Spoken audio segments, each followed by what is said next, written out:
I'm ready, but the screen still shows you.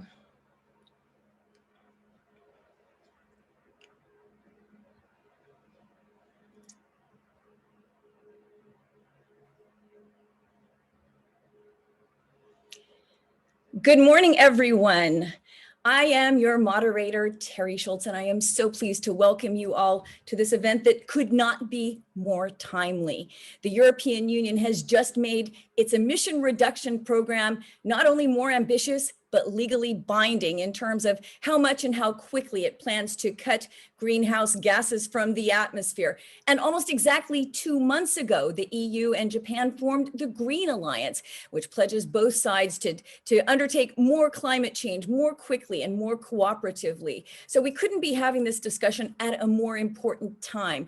Of course, we know businesses are already working on this, but there is so much more potential. And we are here today with not an array of just climate activists among the 800 people who are joining us, but industry leaders who are on the same side. So I'm very excited as a journalist covering this issue to be here today. And I welcome all of our panelists, as well as all of you out there, the hundreds of people who have joined us today. So a few housekeeping notes before we get started. You will find on your screen that you can have a simultaneous interpretation with English or Japanese. You should be able to find that on your Zoom screen. And we want you to participate throughout the morning or afternoon, depending on where you are. So we will be having questions and you will be asked to vote on those at the top of our panels, and you will a window will pop up for you to vote on that. And we will also be taking questions, of course, for our panels, and you can submit those in the question and answer function on your Zoom screen. Of course, we also would love you to tweet about this event because we have such great information coming and we'd like to share it. Our hashtag is EU-Japan Trade for Net Zero. And I would also like very much to thank the EU-Japan Green Alliance and the EU-Japan Economic Partnership Agreement for organizing this event. But now we will get started. Our first speaker is from the European Commission's DG Trade, Ms. Ewa Synowiec. She is the Director for Trade, Sustainable Development, and the Green Deal. Welcome. Now, I would like to start with this question. Of course, trade is not the first place we normally look as a tool for helping to combat climate change. But we're here today learning about ways that it can be. Ms. Synowiec, I think you're here to tell us ways that our thinking about how to combat climate change has to change. It has to get broader, doesn't it? Yeah, thank you, Terry, for this energetic opening. Good morning, Europe. Good afternoon, Tokyo. And let me start with a warm welcome of the participants from Japan and also all who are present online and physically in Tokyo. I'd like to give a special thanks to Mr. Takashi Omote, Deputy Director General in the Industrial Science and Technology Policy and Environment Bureau, who represents the Ministry for Economy, Trade and Industry of Japan. I would also like to thank the numerous panelists who have accepted to contribute and will enrich the discussion today. Finally, I would like to thank the EU-Japan Center for Industrial Cooperation for the very good support in the organization of today's event. Terry, in order to address your question, I would like to start by reminding our audience that the EU is strongly committed to sustainable development and to the green transition, and is making an enormous effort to shift its economy towards carbon neutrality.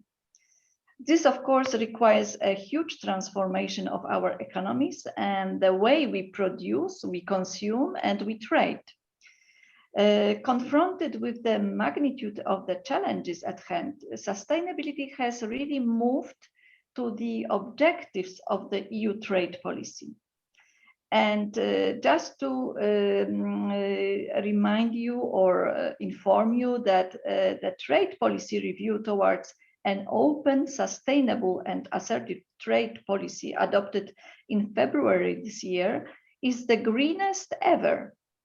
In this new trade strategy, the EU has recognized that tackling climate change, but also addressing global pollution and biodiversity loss and degradation are the challenges of our time. Mr. Worksman, in a moment, will give you more insights on the EU's broad response to those very challenges. As the European Union, we firmly believe that open trade has potential to make a positive contribution to green transition through efficient use of resources and also through disseminating green technologies and components. Moreover, trade can lead to better cooperation between partners on the green transition.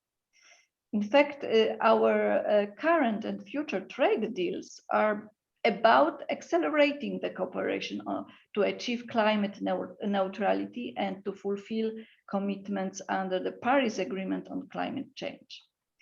Coming to your question, Thierry, what does it mean in practice? How can our trade policy tools deliver their potential and effectively contribute to the transition to net zero? In its new trade strategy, the EU has set out a plan to work with our international partners to achieve environmental goals, including climate neutrality. Some of this work, of course, takes place in Geneva at the World Trade Organization, where we hope to see at some point in future further liberalization of green goods and services, the elimination of harmful fossil fuel subsidies, as well as more transparency, what we are doing to mitigate the impact of climate change. We also hope that upcoming MC12, so-called ministerial conference of the WTO, which will take place in November this year, will put emphasis on trade and environment, including climate. Work towards fighting with climate change takes place in the context also of our trade agreements, be bilateral, be it between the trading blocs. In particular, the economic partnership agreement that we have with Japan since 2019 is an excellent example of a joint approach to saving climate. We see a strong potential for our cooperation with Japan, and we can jointly deliver on following aspects: maintaining open, non-discriminatory trade and investment flows, promoting renewable energy and low-carbon technologies, giving clear regulatory signals and establishing global standards for the development of viable supply chains in low-carbon technologies, both in the domestic and in the global markets.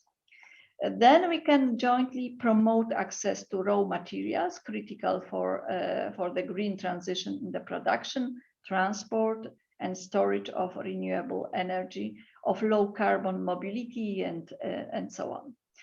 I'm notably grateful to Japan and to the Ministry for Economy and Trade and Industry of Japan, METI, to join these efforts and to embark on rich discussions during today's conference.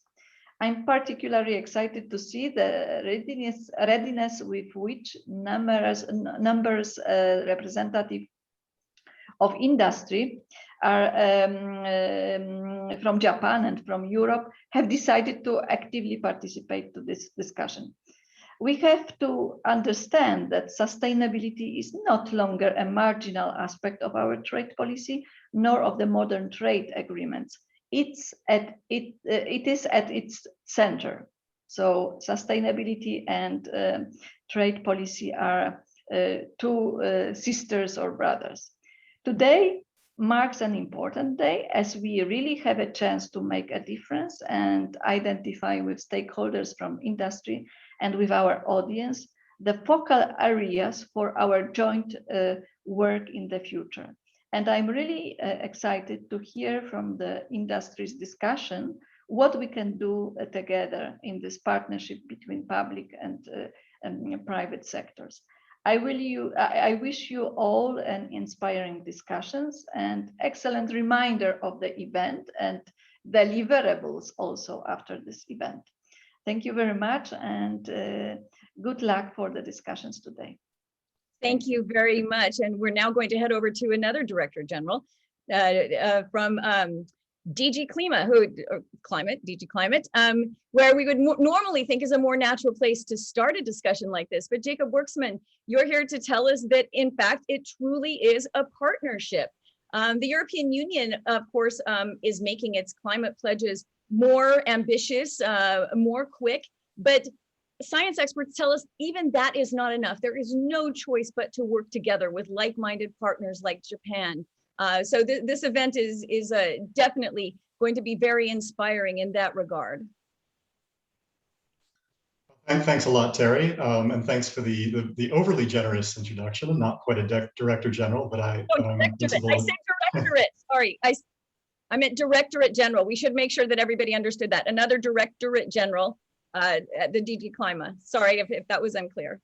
Absolutely. So I work for DG Klima, which is a sister DG to DG Trade, and is responsible for the development of climate policy within the EU, but also working internationally with partners, as you say, to make sure that our efforts are joined by others. So thanks again for this opportunity to join and for all the work that's been done by our delegation and their partners in Tokyo to organize this meeting. I think it's pretty clear that societies like ours that are taking the climate change challenge seriously quickly recognize that this is not simply an environmental challenge. As Ewa remarks indicate, it requires all of government, all of economy, all of society efforts to decouple us from our dependence on fossil fuels, to restructure our energy, transportation, building, agricultural, and forestry sectors within the boundaries of these new net zero goals that we've set for ourselves. So for these reasons, it's so important that we have, as today, a government, business, and civil society engaging in this conversation, and that we're exploring how climate, energy, trade, and investment policies must align to achieve our ambitious objectives. So thanks again to Ewa for setting up the trade and investment context. I'll focus my remarks on the climate and energy policies that will shape the EU's political and economic objectives in the coming decades, and that will also continue to provide the foundation for our cooperation with Japan and with others. So the EU's goals, plans, and policies are captured in what we call the European Green Deal.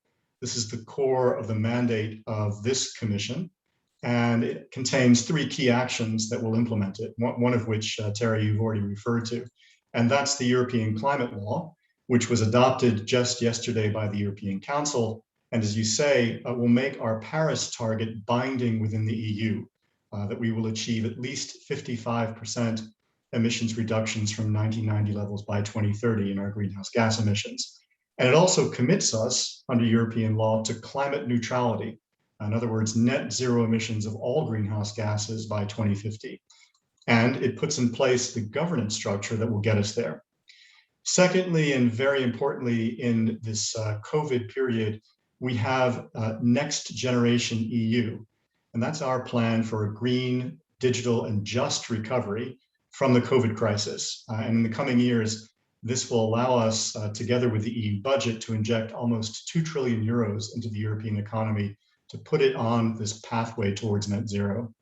And then finally, and coming in the coming weeks, our Fit for 55 package of proposals that will come from the Commission, which will be published in mid-July, and which are designed to put us on the pathway to that at least 55% emissions reduction and on the pathway to net zero. This will include, specifically, proposals to reinforce and expand the role of our carbon pricing system by strengthening and expanding the scope of the EU's emissions trading system. It will increase our energy efficiency and renewable energy targets. It will promote the use of carbon sinks from our land use sector to capture and store carbon over time.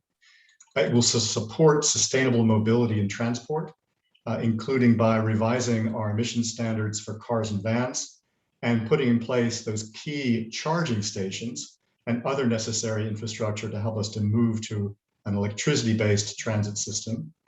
It will prevent carbon leakage from the EU economy while fostering climate ambition in third countries with something called a carbon border adjustment mechanism, which of course will be consistent with those WTO rules, World Trade Organization rules that Ewa referred to. It will align the taxation of energy products and electricity with our increased climate ambition. And finally, it will provide the financial resources and processes to promote a just and innovative transition across the European Union. So with this package of policies, the EU will once again revise our ambition upwards on the basis of strong support for climate action from European citizens, European companies, and European governments. And we'll do this by setting goals that are science-driven, that are backed by specific cost-effective policies, that will promote innovation and economic growth and create jobs, and will ensure a just transition in which the costs and benefits of this transition are broadly shared across all of European society. So it's on this basis that the EU engages with Japan and with our other international partners. It's our ambitious domestic policies that allow us to lead by example, that enable us to support the multilateral system through the adherence to the Paris Agreement goals and rules, but also to World Trade Organization rules, and that provides us the entry points, the opportunities, and the benchmarks for our bilateral political, trade, and investment cooperation, and in particular with Japan. So that historic EU-Japanese partnership captured a few years ago in the SPA, the Strategic Partnership Agreement, and the Economic Partnership Agreement, has now deepened further as each side has strengthened the level of our respective commitments to climate action, including through our new 2030 targets and our new net zero goals.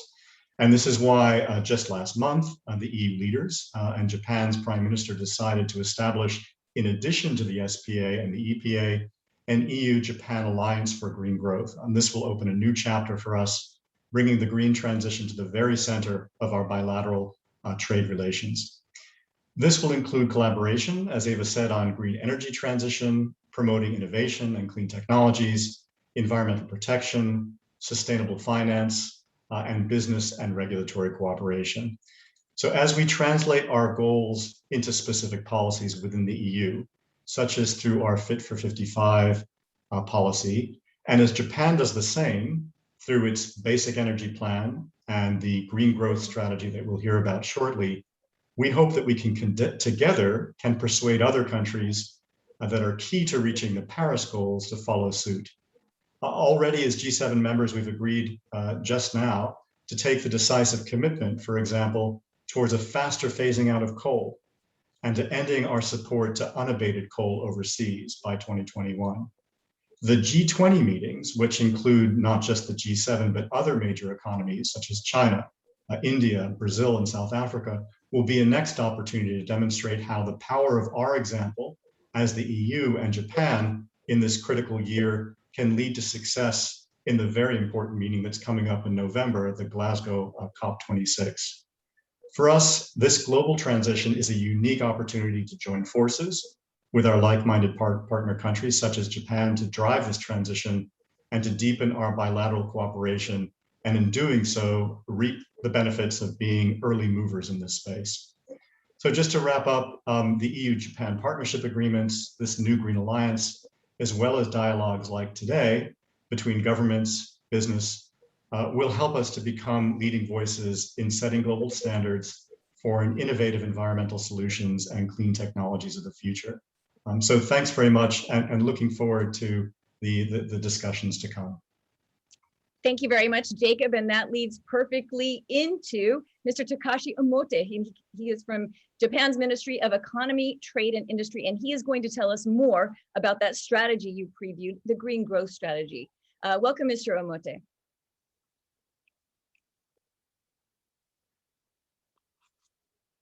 はい、皆様おはようございます。こんにちは。そしてこんばんは。Good morning to European peoples and good afternoon to Japan. And my name is Omote from the MITI. I'd like to actually take great opportunity to thank you very much indeed, and how honored I am feels that to have the opportunity to talk to you, to talk about our mutual cooperations to was the realizations of the zero carbon society. I'm looking forward for hearing from the various panelists. In order for the resolution of the climate change, this is a kind of the challenge of humankind. Our attitudes toward climate change used to be considered as a kind of this constraint to the economic growth. But Japan considers that the effort to resolve the problem of climate change will be a kind of driving force for the further growth of the economy. So this is why that our Prime Minister when he actually took the office in last September, immediately after his taking office, it was December 2020, he declared carbon neutral. Van der Leyen mentioned he took the office in 2019. Ever since that he has taken office, he called for the importance of carbon neutrality. And Mr. Suga, after he taking office as Prime Minister, and he made the kind of declaration speech in a Japanese Diet House, so that the things have been speeding up for the realization of carbon neutral. Also, this April, the climate summit, Mr. Suga made more concrete the declaration. It's a very ambitious target that in 2030, the GHG gas emission will be reduced by 46%, and also towards the final goal of 50% reduction, 2050 reduction, 2015 goal, reduction of GHG. So that the goal is raised by 70%. It's nothing easy, but our nation, Japan, have to hoist a very ambitious target so that we can actually take a leadership role in the world. 2050 is a year for the realization of carbon neutrals, and we would like to expedite the process and action. In December last year, together with a related organization, we have made the green growth strategy. According to the strategy, 14 priority areas are picked up for the realization and also the promoting some innovative resolutions to the issues of the climate change, like hydrogens and electric vehicles and others. Based on the strategy, 2 trillion yen of fund was raised, and through this fund to promote the innovation and also get the wisdoms and knowledge of the private sector. 2 trillion yen compared to the EU green growth is small actually, but our 2 trillion yen is truly for the innovations and research and development only. For the realization of the 2050 carbon neutral, we actually pour this money for the research and development. After that, towards carbon neutral, the management policy has been shifted in the various corporations, and we like to take into the tide so that the growth, the strategy which was formulated December last year, we like to have more concrete and also that the detailed explanation of strategy 2050, the benefits to the citizens, what kind of benefits that citizens can enjoy. You have to be very aware, and also that they describe it clearly, and that for the realizations of various targets and action need to be presented in more concrete way. And we did actually accumulated the discussions and result of deliberation.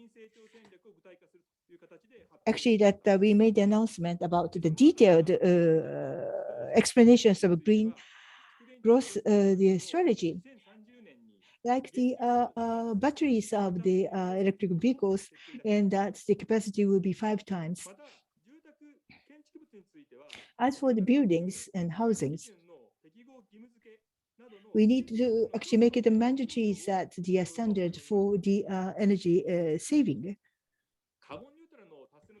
For the realization of carbon neutrality, we need to collaborate and join hand not only with Japan and Europe, but the rest of the world as well. especially in case of EU, you have the regenerative energy and the cost is very affordable. But in Asian nations or the developing countries, regenerative energy's cost is not the lowest. That we have to actually accept this reality so that we are able to be more realistic in effort among those developing countries. And we, Japan and Europe, have to really strive for the realization of the zero carbon society. Today, Japan, EU leaders are convened here so that we are able to have candid opinions exchange and really unite ourselves for the realization toward the decarbonization. I think it is a wonderful thing. I sincerely hope that very productive discussion to follow. Thank you very much indeed. Thank you very much, Mr. Omote. And I think these three speakers have certainly started us on our day in a very productive way, and innovative way. We are now going to move into our first panel discussion, and we're going to start with a question to the audience. Our theme is renewable energy. Is this a way to decarbonize the economy at its source? And we want to know what you think. In 2050, what do you think the share of renewable electricity will be? So you have four choices there. I'm going to let you do that while I introduce our next speaker, because we are running a bit behind. So we are going to try to keep things succinct so that we definitely have time for questions from our large audience out there. I'm going to, with that pressure, move to you, David Kang from Bloomberg NEF, New Energy Finance. He is the head of Japan and Korea research. So Mr. Kang, last year during the pandemic, the International Energy Agency says consumption of all fuels dropped except one, renewable energy. This is promising, right? Capacity jumped 45% last year. So this may give some clues to our audience here. Is this the answer to getting society to net zero?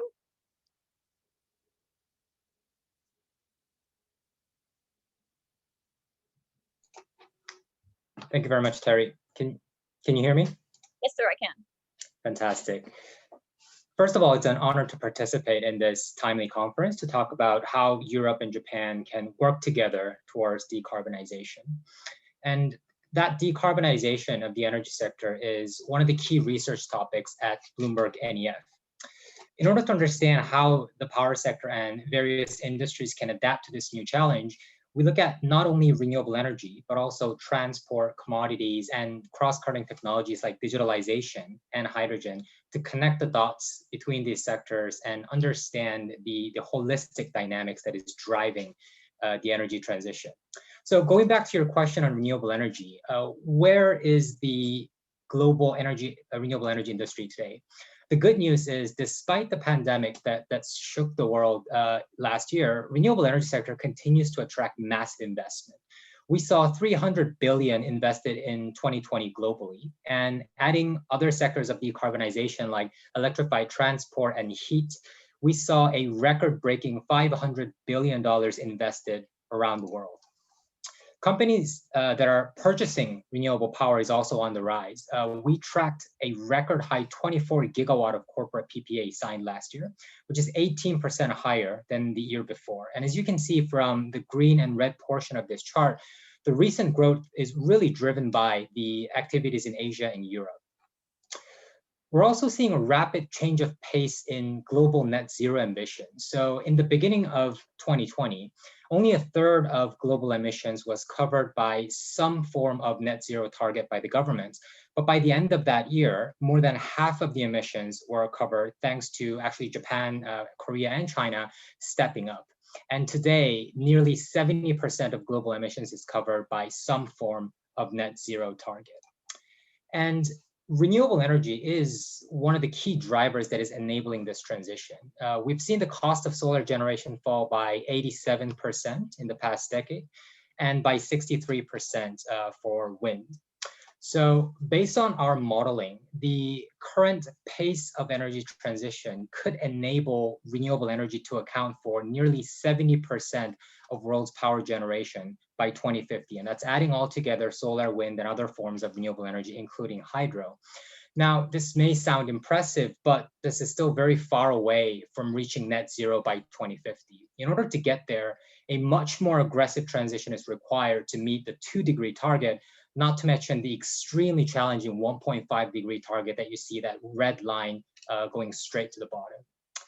And such transition requires a massive build out of solar and wind capacity. And to achieve this, collaboration between Europe and Asian countries could be critical.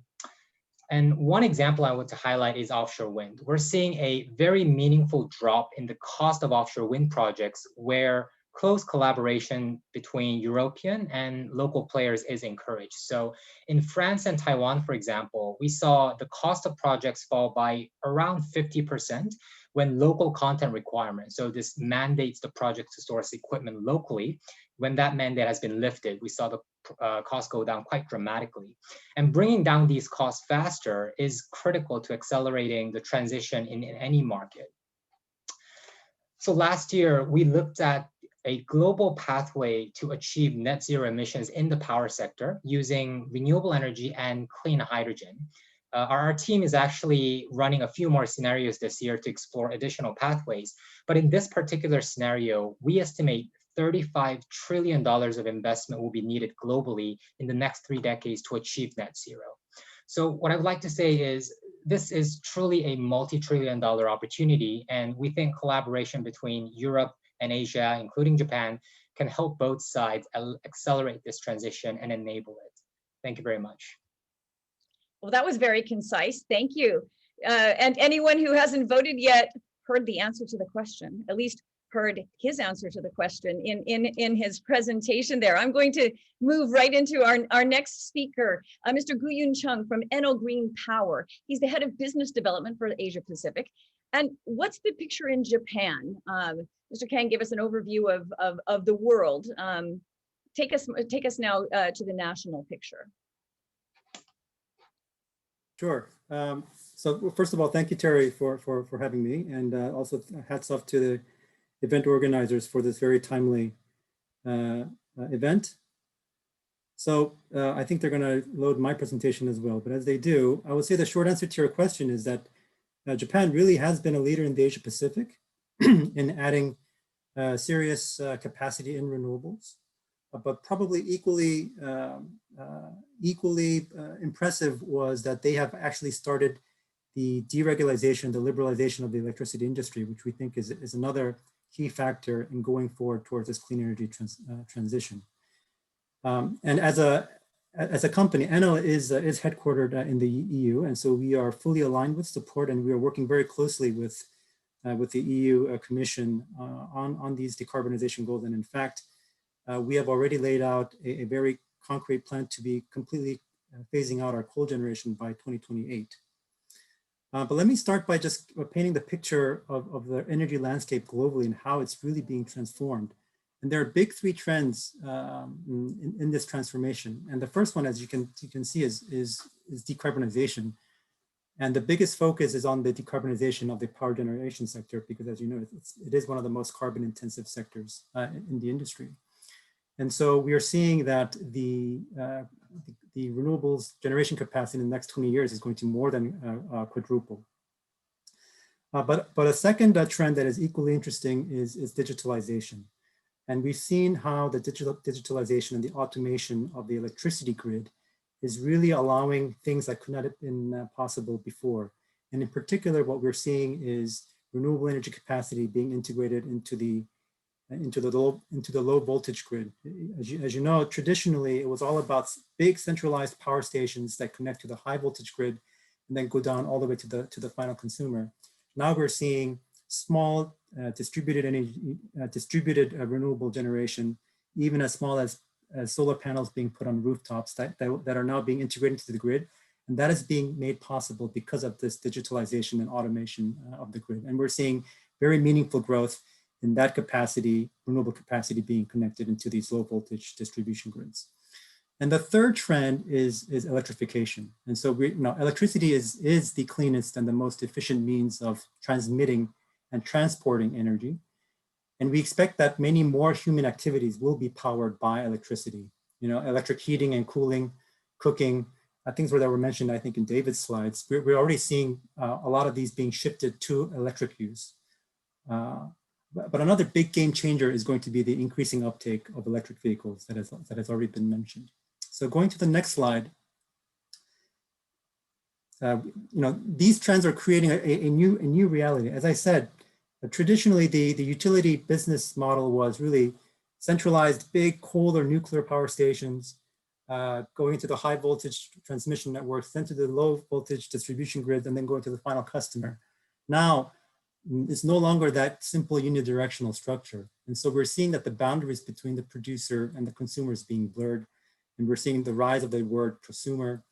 And a lot of many small distribution generation facilities being connected to the grid. So the utility is no longer this sleepy company, but it has to be performing as a platform that can integrate all of these different business models and different players. So going to the next slide, we are at Enel, we believe that we can play this role in this transformation. And we are positioned not only as a large renewables operator globally, but also as a significant player in the distribution grid, but also having that retail base of customers that allows us to sell that renewable energy directly to our customers. So going to the next slide, I would say perhaps what is more important is our vision for the future. And just a couple of months ago, we unveiled our 10-year growth plan, where we plan to about triple our installed renewable energy capacity globally. So we're about 50 gigawatts as of last year, and we are planning to grow to about 150 gigawatts by 2030. We want to expand the electrification of electricity energy consumption and therefore create more retail volumes. But we also want to accelerate the onboarding of our partners, clients, and customers onto what we are calling this platform that we have, so that it can really contribute to this energy transition. So going to the next slide, focusing more on Japan, we are very proud to have worked with many Japanese companies, and all of these companies showed here are companies that we are currently doing business with and that we have worked with in getting supplies for key equipment or services or solutions. Many of them have been helping us in this automation, digitalization, and the upgrades of our distribution grids around the world. But given the trends that I mentioned before, I think there's a scope for our partnership with these Japanese companies to be further expanded. And going to the next slide, one example of this expanded partnership is, as what David mentioned, is what we call corporate PPAs, which means selling energy directly to our corporate customers. If in the past, if it always had to go through a utility or energy retailer, now there are regulations that are being put in place in many places around the world, including Japan, where you can actually sell energy directly to your final customers, including commercial industrial clients. And so, we have been one of the, I think we had been at the forefront in this corporate PPA market globally, and you can see that we have a lot of big name clients as our CNI client base, and about half of the PPAs that we've signed in the recent years have been this corporate PPAs. And if you go to the next slide, you will see that what's called the RE100 is a global voluntary initiative where companies are pledging to procure 100% of their energy use through renewable energy. We're seeing Japanese companies as early as 4 years ago also joining this initiative. And so we are in fact, not for Japan, but for other markets in the Asia Pacific and in Latin America and North America, we are already in talks with Japanese clients that have industrial or commercial facilities that want to buy renewable energy directly from us. So we think that this avenue of being able to sell renewable energy directly to clients can create a significant boost for renewables growth, renewable energy growth in Japan. If we go to the next slide, and these come from David's team, I'm sure, we see that there has been a very significant uptake of renewable energy growth in Japan in the past few years, which I think is very encouraging, and in particular on the utility scale solar side. And if you go to the next slide, you can see this in context of the overall generation mix of Japan. So you can see that there is a significant impact, But what is also interesting is that the thermal generation base is still more or less intact. So their coal, oil, and gas generation is more or less the same. So this renewables growth has not been replacing or offsetting the fossil fuels carbon intensive generation. So I think there's more to be done, and probably the renewables growth that will happen in Japan going forward will be somehow replacing and contributing to the decarbonization of the Japanese generation fleet. But when talking about renewable energy generation and decarbonization of the energy sector in Japan, it would be wrong to talk only about the supply side. So going to the next slide, until we have the day of cheap and abundant energy storage, electricity market, it can only function when demand instantaneously meets supply. So up till recently, it was always supply that had to match demand, even if that peak demand was only for a couple of hours or even minutes during the day. And that led to very inefficient investments for these peaker plants that will meet that peak demand. So now we are seeing what we call demand response that will allow demand to be regulated, for demand to be decreasing that peak so that you don't have to make those costly investments. And so in going to the next slide, thanks to the market liberalization, unbundling, and the introduction of new regulations by the Japanese government, which I have to say, and Japan has been the leader in Asia on this front, there's a lot of opportunities for Japanese industry to optimize the energy consumption, ensure the green content of their used electricity, and even to procure their own generation from distributed sources or even from utility scale renewable energy plants. So I think all of this, we need to wrap up now. Do you have, could you summarize the end of your presentation? Because I would like to point out to everyone that these will be available on the event website in a few days, along with recordings of the panels, but we're getting very long here, sir, sorry. Sorry, Terry, I'm done. That's my last slide. Okay, good, all right, sorry about that. We're very late, but everyone will be able to revisit those slides. And as you talked about energy mix, it's a perfect lead into our next speaker, Mr. Satoshi Kawano from Kansai Electric Power Company.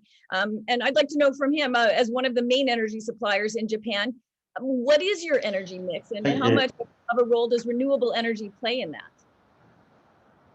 Good afternoon. Thank you very much for listening. I am very happy. Well, my name is Kawano with Kansai Electric. Now, we actually produce power that is the same amount as the Netherlands, and we formulated a zero carbon vision 2050 in February this year, and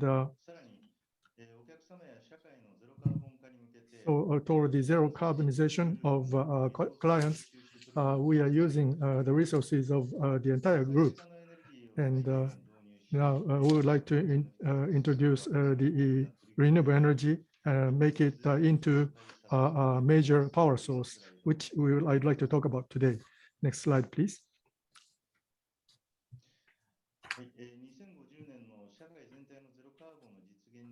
Now, one major change is the energy users should be prosumers and produce energy. The demand side roles are expanding. Next slide, please. The roles of the demand side are expanding, and we are in the transportation and all the other sectors, we are providing the best possible solution to our clients. Next slide, please. As you see on the demand side, in regions, in various other regions, we are trying to create new services very aggressively. Next slide. As part of this effort, Smart Community Alliance, JSCA, is one organization we are participating in the smart community is becoming more and more prevalent, and for realization of this, collaboration among various sectors is essential. Through the activities of JSCE, we would like to make a great contribution to the establishment of smart communities. Next slide. For zero carbon activities of our clients, broadly speaking, we have to reduce, create, and replace these points. As part of reduction, we will provide on-site service of the solar power electricity on site of the companies with zero investment by client. We establish facilities for solar power generation. We also provide maintenance. For replacement, to deal with our RE100, we are providing CO2-free price menu, not just in Japan, but also abroad. For clients, we provide IREC, International Renewable Energy Certificate. So by combining reduction and replacement, we actually have achieved a zero carbonization at the client's premise. Next, I would like to talk about zero carbon emissions on the supply side. So we are expanding our resilience, and also the society's needs are diversifying, and we are going to turn zero carbon emission, zero carbon into the mainstream, and also PPA, the new solution will be provided, and further expansion of the renewable energy is something we'd like to make a contribution to. Japan doesn't have many natural resources. We shouldn't be dependent on just a certain energy sources. We have to depend upon the other sources. We also have to work on zero carbonization of fossil fuel, the fire, coal-fired power plants. And we would like to achieve the sustainable development through our efforts. And by 2025, the CO2 emission will be halved in comparison to 2013. Next page, please. So we would like to meet the needs of our clients by offering new services. We would like to collaborate with the people who are listening to today's conference. With that, I would like to conclude my presentation. Thank you. Thank you very much. And what I take away from that is we want carbon neutrality. We want to bring carbon neutrality into the mainstream. That's certainly a good message for the future. And with that, I will bring up our poll results. The question was, what do you think the share of renewable energy will be in 2050? David Kang gave what he believes, 70%, I believe. And that is, in fact, the winning choice here. Most people said they believed between 50 and 75% of the world's energy would be supplied by renewable energy in the year 2050. All right, thank you very much. That was very interesting. We're going to move right into our next panel, and then we will take questions from all of the speakers. And I would remind you to submit your questions via the Q&A function on Zoom. We will not be taking questions via chat, so use the Q&A. And I would plead with my next panelists to stick to their 5-minute speaking limit. There's a lot to say, and we all want to hear about it, but we're running really far behind. So our next panel's theme is hydrogen, a new way to store and distribute low carbon energy. And of course, hydrogen is controversial. It has its pros and cons, and we're going to hear more about this in the next panel. And the first question will be, do you consider hydrogen a zero carbon energy? So anybody who knows something about this knows that it has its downsides. So the answers are yes, no, or it depends. And perhaps again, we'll hear answers in the next panel. So we're going to start with Mr. Tim Carlson. He's the Executive Director of the International Partnership for Hydrogen and Fuel Cells in the Economy. So Mr. Carlson, if you would just give us an update on the state of play of hydrogen and fuel cells, what the key drivers and challenges are in the market currently. Great, thank you very much, Terry, for that.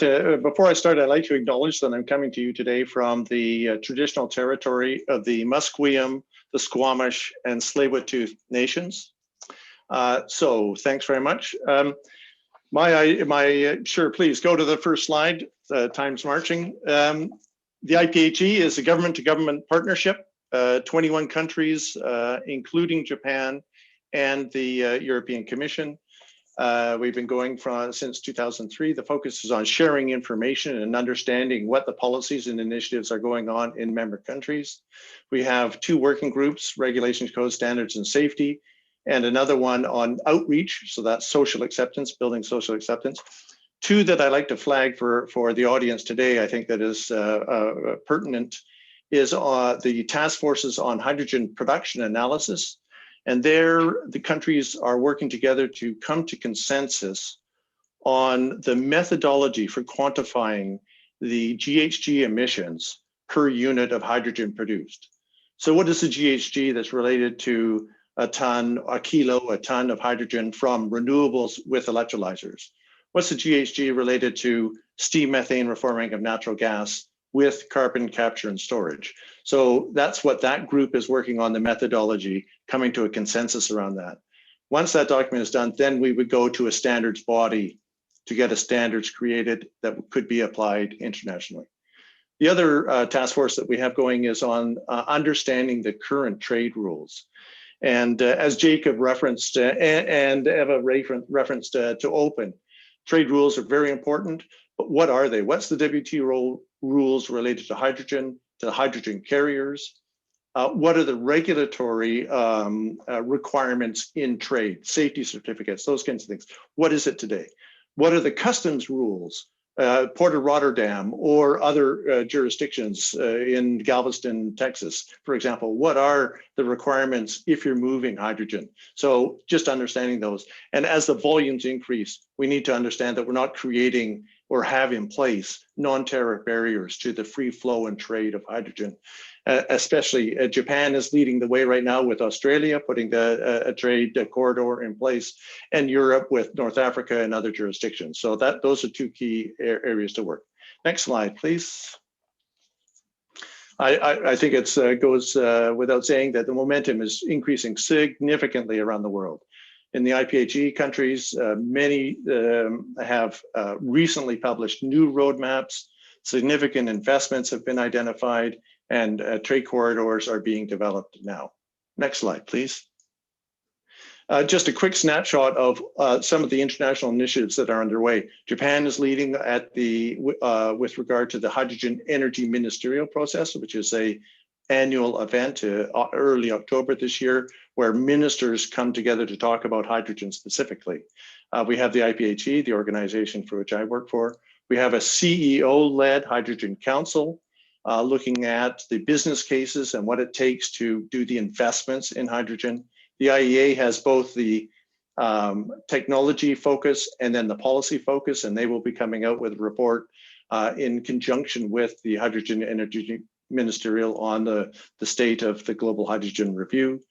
We have the climate change efforts under Mission Innovation and the Clean Energy Ministerial. And I think for this group also, IRENA, the International Renewable Energy Agency, has a collaborative framework on green hydrogen underway, which is very important in building the nexus around renewables and hydrogen. And then, of course, the World Economic Forum also has an action on accelerating green hydrogen. So there's a lot of activities going on in the international space. Next slide, please. Key drivers, we've heard about them. One, I'd just like to flag, climate change obviously is a key one, but often you find local air quality is another key driver for hydrogen use. In regions and things, that's often comes up in the conversation as really the policy driver behind some of this activity. We heard about energy supply and security, which is Satoshi Son mentioned around stability of the grid and things. So that's very important. Next slide, please. So the key challenges going forward, innovation, and we have two global leaders with Japan and the European Commission, Europe, doing that. The policy framework is coming into place around market transparency is a key issue that's been raised, regulatory certainty, and then the key is the partnership in investment, both in new pathways of production, transportation for the global trade, and then the business cases to be developed. So set targets, track, report, and the Hydrogen and Energy Ministry will be a key point for that conversation. And with that, I'd like to thank you very much for this opportunity to present. That was very speedy. Thank you very much. And a reminder, everyone will be able to see your presentation on the website later. And that leads us into our next presentation from Mr. Yorgos Chatzimarkakis. He is the Secretary General of Hydrogen Europe. Now, we've heard that Japan is the leader, but talk to us about the industry here in Europe. Thanks very much, Terry. I enjoyed the presentation of Tim very much so. Hi, Tim. Good to see you again. And please, would you start? This is not my presentation. Would you start my presentation, please? Hydrogen Europe is the leading European association on hydrogen. We have nearly 300 members, out of which also a lot of Japanese members, not only in the car and in the mobility sector. If you go to the next slide, I would jump into our theme and our subject because we call them hydrogen renewables. So the combination of wind, solar, and hydrogen, it's a perfect couple. Hydrogen renewables are something that is really taking many attention, gathering many attention, and it's the way that Europe wants to achieve 55% GHG reduction target. It's an affordable way, and I will explain why. It's not only about CO2, and that's why your question, the poll, so to say, was a little bit misleading, because European Green Deal is much more than just GHG emission reduction. Next slide, please. It shows that we have a lot of things to do in the energy transition. I'm not going to tell all of them here now, but it reminds me the 12 labors of Hercules. So next slide. We need a hero to master all this. We call hydrogen therefore the hero net zero, because it can tackle issues in the energy transition. We discussed them and you discussed them here. Also in the industry, where we have the biggest abatement effect, for instance, in steel. Transport goes without saying, but I would also highlight this gray area there, the societal aspects, because hydrogen is especially suited to save jobs in affected areas. So areas that are industrial, but are fossil industrial, can help by reducing this fossil and replacing it via hydrogen can save these jobs. Next slide, please. Let me now talk also about the mineral efficiency, because this is something that is always forgotten. Can we, and the IEA has come up with a report about that, how can we master the electrification of everything, having just a limited amount of minerals? Here you see how this translates into the real life. So we have come up with a 40 gigawatt plan until 2030, 40 gigawatt of electrolyzer capacity until 2030. We will overshoot. However, this would be 36 million fuel cell cars. If we take 36 million battery cars, we would only need 29 gigawatts. So that's good. Hydrogen needs more, that's clear, more electricity. So you see at stage number 1, we need more copper, nearly 400,000 tons, bad. However, if you now go into what you need in critical materials to run these cars, there the ratio is totally different. We need just 1,660 tons of platinum. On the other hand, you see what we need on lithium. It's amazingly high. Also, refueling points. You need a lot of critical material, especially copper, for charging points. You don't need it for refueling points, refueling of hydrogen. So you see the hydrogen scenario requires 70 times less critical raw material than electrification. If you go to the next slide, you see it it's also about recyclability. The raw materials that we need in hydrogen can be recycled up to 60%, nickel, platinum, the platinum group of minerals. Also copper, what we need both. Here you see lithium. Lithium is very low in recyclability. This is something we have to have in mind when we talk about efficiency and system efficiency. Next slide, please. Shows that is the part, the dark green is the part that cannot be recycled. The rest of a fuel cell can be recycled. So we have to stop linear production and enhance circular economies. And that's what hydrogen can help also. Next slide, please. Shows that the system efficiency is something we need to look at, not just the CO2 as such. That's why the question is misleading. Next slide. And I know I have to run through them. Prices go down. I'm not staying here. Even conservative analysts say that the price of hydrogen will go down from champagne to Prosecco and then table water. Next slide, please. Within the next 10 years. We try to overcome chicken and egg problems by creating projects, starting with local hydrogen valleys or hydrogen hubs, putting imports to it, connecting them, and establishing then a backbone all over Europe in order to get an integrated hydrogen market. Next slide, please. We are preparing flagships, big flagship projects that will be presented already in autumn this year. You can see that one of these, the Spanish one, Spanish Southern French one, has already 67 gigawatt of electrolyzer capacity. That's huge, and that's already bankable, although it does not need massive funding. But these are the projects that we will present very, very soon. Next slide, and I'm really rushing through. This is the electrolyzer capacity that we foresee for Europe. It's in every member state we have electrolyzers being established and being put. Next slide is our Hydrogen Act, which is the way to establish not only infrastructure but also market. You see that we have three timelines. The timeline now until 25 is kickstart phase, lots of state aid.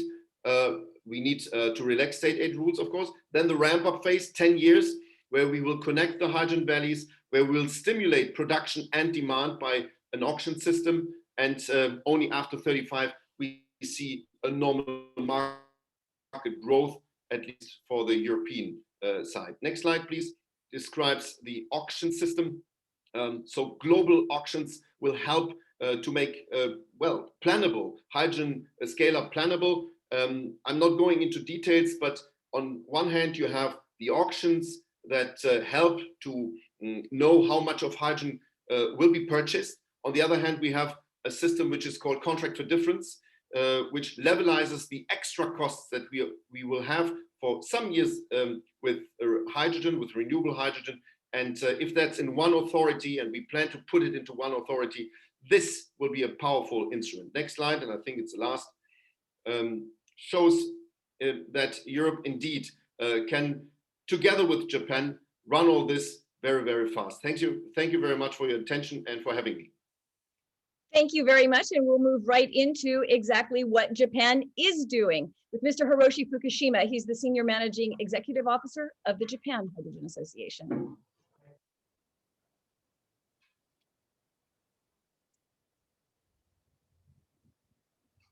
Mr. Fukushima?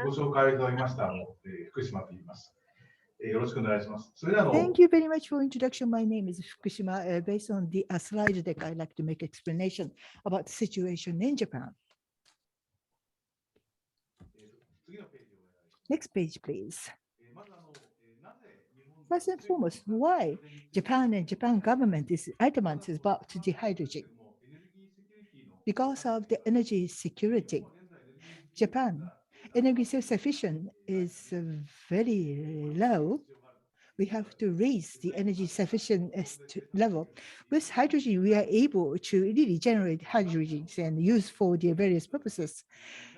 And then we need to reduce the CO2 emission to decarbonizing the sectors, industrial sectors. And the growth strategies was announced with 14 fields. And then the hydrogen sector is one of them to actually give great impact to the economic growth. Japan actually issued the basic hydrogen strategy first in the world in December 2017. So by the 2030, the price of the hydrogen will be the $3 per kilograms, and then that will be further reduced down to the $2 per kilogram by 2050. We need to have the huge supply chain of hydrogen to realize that. And also that we have to actually use hydrogen in mobilities and the generations and various industries. As for the key technologies, electricity system, gasification, and CCS. And also that to actually raise appropriately the energy carriers. This is the timeline of the development. Currently, that we are generating the hydrogen from the fossil fuels, but in 2025, we're going to have the domestic power to gas, and also that in the future, 2050, that we're going to have the CO2-free, the hydrogen generation. And then we are able to generate as much as the 50 to 30 gigawatt in 2050 with a large power plant, FCCHP. We're going to have a huge number of FCCHP, and the same is true with HARS and FCVs and others.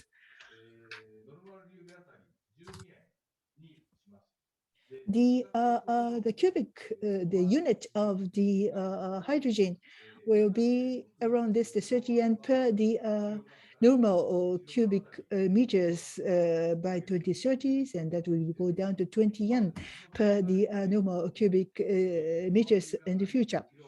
And then that's the various efforts to reduce the production costs are being planned. This is current situation of the Japan in Japan.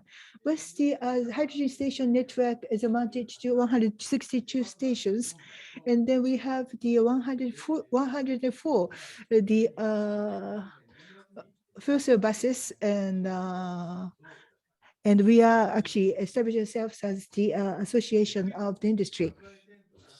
And as for the hydrogen supply chain on top, you can see that we have a Japan-Brunei pilot project to develop off-gas, and then this turn into the steam methane reforming, and then to generate the hydrogen, and then that the produced hydrogen will be transported to Japan using a chemical tanker. And also that the Japan-Australia pilot project focus on the brown coal and CCS to gasify that the hydrogen, and then liquefied, and then that's the using the special carrier boat to actually transport to Japan. And then hydrogen power generation, that power generation project with 30% hydrogen blending by 2025 and 100% by 2045. And then fuel cells, we have the more than 300,000 households to equip with this fuel cell. Now, their first hydrogen energy supply, the first transporting the ship for the hydrogen, the liquefied hydrogen, were now launched and operating. Lastly, it's about the Japan Hydrogen Association. It was established in December last year, and we were able to convince so many companies who are interested in to promote the hydrogen the economy. We currently have 226 companies, the automobiles and fleet, the maritime transportations, and financial organization, financial institutes, and those companies, big companies representing Japan, are all participating, and they are really deliberating for the future of the hydrogen or the zero carbon society. That's all. Thank you very much. Thank you very much. And now we'll bring up our poll answers here. Do you consider hydrogen as a zero carbon energy? It depends. Only 31% say yes, 7% say no. That's interesting. And that leads into a question that I wanted to ask our panel myself. We are now bringing back all speakers and available for questions from the audience, so don't forget to send those in. But my question is to anyone who wants to take it. When people use hydrogen, how do they know the source of it? I mean, how do you know if it's being produced using renewable sources or old dirty sources? Who would like to take that question? Is there, I mean, if you buy it, thank you, Yorgo, if you buy it in Japan from Europe, you know, how do you, is there a certificate or how do we know this? Exactly. We do foresee a system of certification for that. In Europe, we have worked upon this. It's called Certif High, and it's very robust, so to say. It really tells you where hydrogen comes from. We need to adapt it to the threshold of clean hydrogen that has come up with the EU taxonomy. That is 75% of decarbonization, which is at the moment the draft of this taxonomy. That needs to be adapted, but the system as such exists and describes how it will work. We need a global system on guarantees of origin, encompassing all elements of information that you need. And we talk about clean hydrogen with high decarbonization, which will lead to zero emissions. So no doubt about that. Thank you very much. Yeah, Tim, you wanted to answer that as well. Yeah, just to add, that is the methodology question. And so coming to consensus across countries. And the question, often you hear about colors and things. It's going to be for each country to determine what that threshold is. They will determine via their policy and regulations. If they accept this level or this methodology that comes with this quantity, then yes, okay. And that fits our climate change, economic, energy strategy.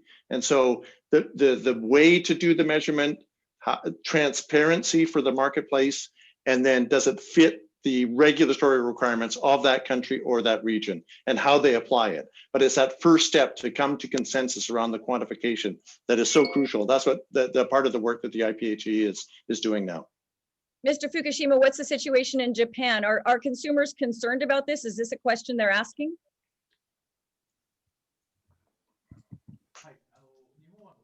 Now in Japan, people have a very high expectation on hydrogen society, but with respect to the clean hydrogen, well, CO2 free hydrogen, yes, we do have a very high expectation for that. But when it comes to definition, we don't have any. So there has to be international consensus about the definition of what clean hydrogen is. Okay, we have another question coming in about this. It seems that most of the hydrogen production is related to blue hydrogen. And in Japan, they would like to understand, and I believe you just answered this to some extent, if there are plans to produce green hydrogen in Japan soon. So yeah, you said yes, there is, and that this is very important. If I understood you correctly. Sorry, there's just a little bit of a lag there. Okay, yes. Right. Let me answer the question. In Japan, we do have a project for production of blue hydrogen and green hydrogen. We are working on them in parallel, both. What is important is CO2 free. That is important. And also cost is very important. So where we can produce it cheaply. In the future, I think renewable energy will become cheaper. So I think we'll end up with a green hydrogen. But in the interim, I think we just have to live up with live with blue hydrogen in the interim. Okay, thank you very much for that. And bringing back in the renewable energy panel, we have a question from the audience. While Japan's usage of renewable energy has steadily been increasing, the implementation of wind energy seems to be stagnating. I guess there are some specific factors and structural issues for this slow development of wind energy. Can you speakers please highlight some key issues regarding this? I can take a stab at that, Terry. Okay, great. So the addition of wind capacity in Japan has been fairly constant for the past, I would say, 10 years, between 100 and 200 megawatts a year. For both wind and solar, the cost of these projects in capital expenditure, but also in operations, has been very high. and it continues to be high, and it has been sustained by very high premiums that the government has been sustaining it through subsidies, what's called the feed-in tariff. So the Japanese government recognizes this, and now they're looking at ways to accelerate and make it to make for more land to be available for onshore wind. But as David mentioned, they're making a bigger push, I would say, on offshore. The real question is, why has solar taken off? And solar has taken off because you can be more modular, meaning a lot of more smaller projects could be built. And there was a particular deadline for projects to be commissioned if they wanted to get this subsidy. So there has been a rush to commission those projects in the past few years. Thank you very much. We had a question come in directed to Tim. Could you please talk more about the methodology the IPHE task force used, what has been decided and what is still under discussion? Yes, well, everything is still under discussion. There's been lots of thought around the boundary conditions. What are the conditions at the production gate? We're just broaching the issues around the transportation. So production gate to consumption gate, what does that look like? So those are all the questions that are coming along. It's, for those that are aware, it's kind of, is scope 1, scope 2, part of scope 3 in or out? What does that mean? How is it being considered? The pathways that are being considered are renewables with electrolysis, right now at least, and then steam methane reforming with CCS, coal with CCS, and we're looking at biomass now as well. And then byproduct is another pathway that is being considered. So what are the boundary conditions? How do you quantify it? What's the expected tables?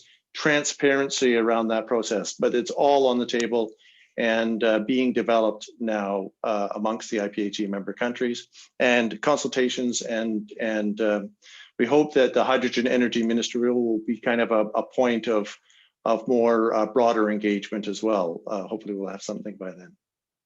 Thank you very much. Those are all the questions that have come in so far, but I'm going to go back to each of the speakers for a quick lightning round, just a very quick answer, and then we're going to take a 5-minute break.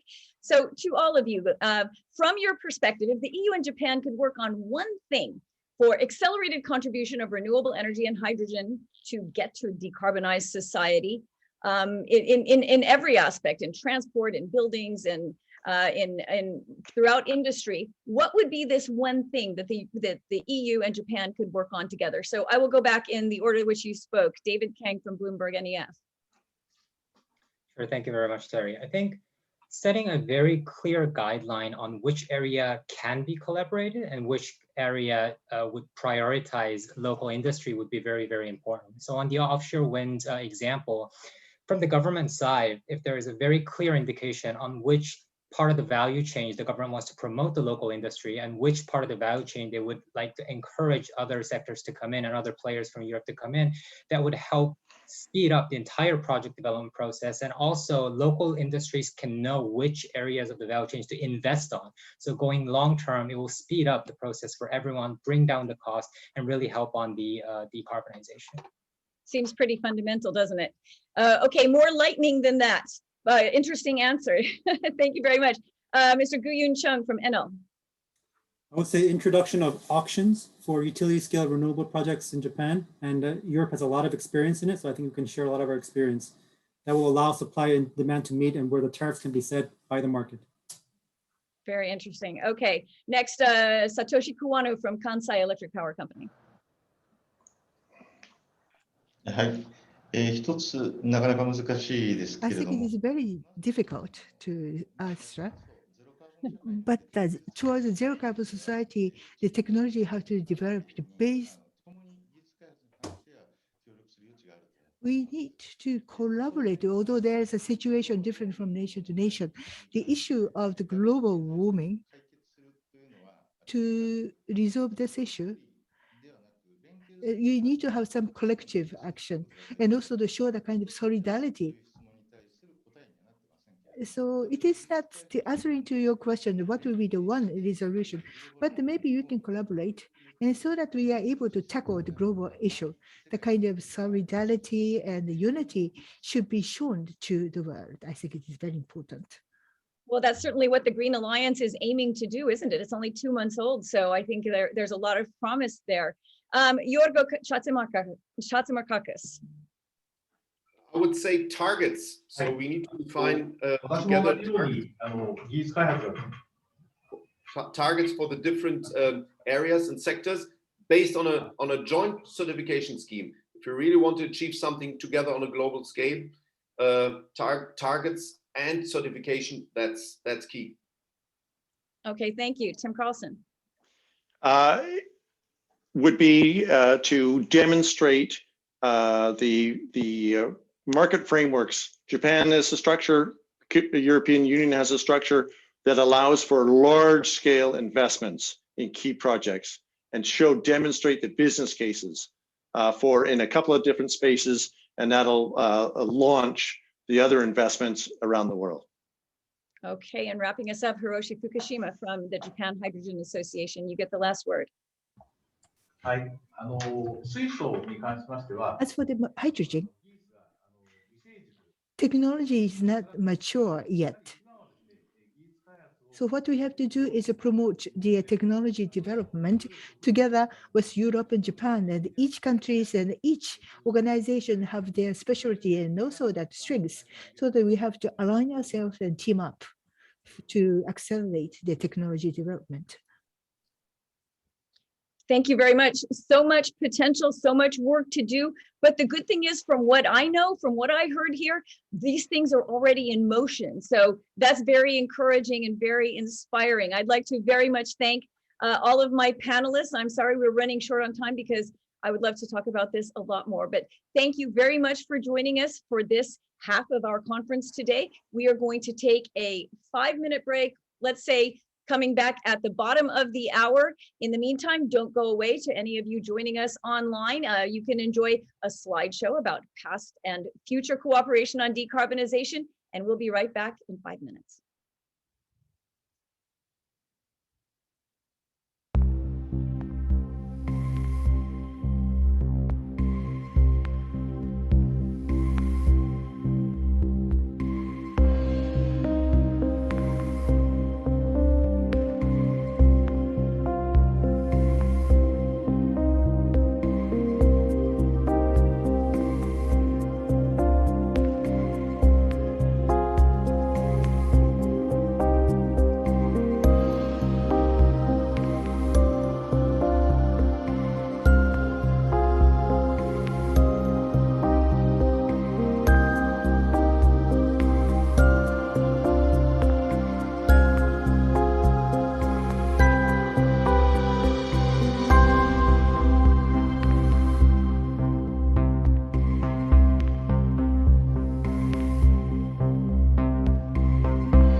And we are back. Thank you very much to those of you joining us online for this Trade and Industry Conference toward carbon neutrality. We had a very energetic morning with all kinds of ideas about what's next, what needs to be next in the EU-Japan alliance, working towards a net zero society. So we're going to jump right into our second half of the conference. If any of you weren't with us earlier, just a note that you can submit questions in the Q&A function on your Zoom screen. You will also have simultaneous interpretation there. Please don't submit your questions via chat, and we will be putting up poll questions for you to answer on your screen. So let's jump right into the theme 3. We're going to be talking about transport toward zero emission mobility. Now, our first poll in this half is going to be, which advanced mobility technology are you the most excited to see in the future? And there you have your choices: self-driving car, super high-speed maglev trains, hydrogen planes, or personal jetpacks, a la Jetsons. While you're considering your answers there, we are going to move ahead with our next speaker, Ruth Hoyce, who's a senior partner with McKinsey & Company. And Ms. Hoyce, what I would like to ask is about the car industry to start with. We know that almost a quarter of CO2 emissions come from this sector. So what can we do about that? Yeah, happy to explain a bit, and thank you for having me today. So maybe if we can go to the next page, this is exactly where you started. Yeah? So roughly a quarter is of current CO2 emissions are dependent on the transportation sector. That's obviously not only cars, but it's also trucks, goods delivery, planes, marine, and whatever have you not. But still, I think it will be vital and extremely important to decarbonize our mobility solutions.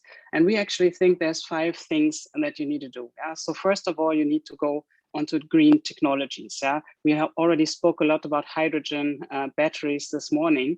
Obviously, that is a key path to get us started on a much greener transportation system, to adapt those electric vehicle and also hybrid and hydrogen technologies going forward. The second thing is, if we think about resource intensity, obviously you need less cars if you could go fully autonomous and shared, because then the currently idle car that is only used 1% of the time can then actually transport much more people around. And we do believe that there will be an increased or at least stable need for transportation mileage. So I think autonomous will be a key to the solution, as will also be a mix. So on the right-hand side, you see what's currently picking up micromobility and all those things. They will contribute, if they are carbon-free, a lot to us producing much less carbon while being transported. Already this morning we spoke a lot about the digitization as a key enabler. Shared autonomy, shared mobility, autonomy, all those things would never be possible without the digital services. So I think this whole piece of puzzles must come together to, over time, actually get us to a carbon-free mobility.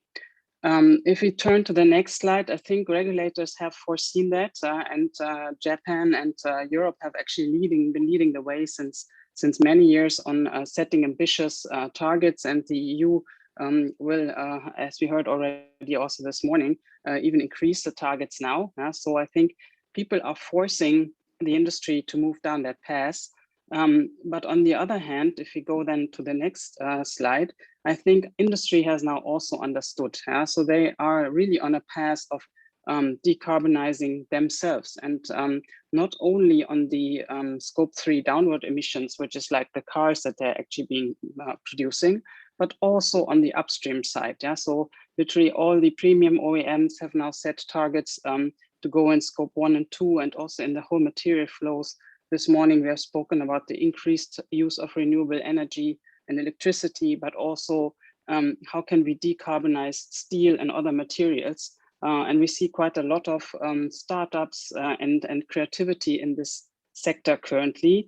And I think what is especially important also in Europe, also we believe there's a lot of opportunity in job creation, because obviously in this industry, we have many people working on ICE-related jobs, and at some point in time, we obviously need to transfer them to be working in battery plants, to build machines for the transition, potentially to also find jobs in the related electricity industries and so on and so forth. Hydrogen, we heard.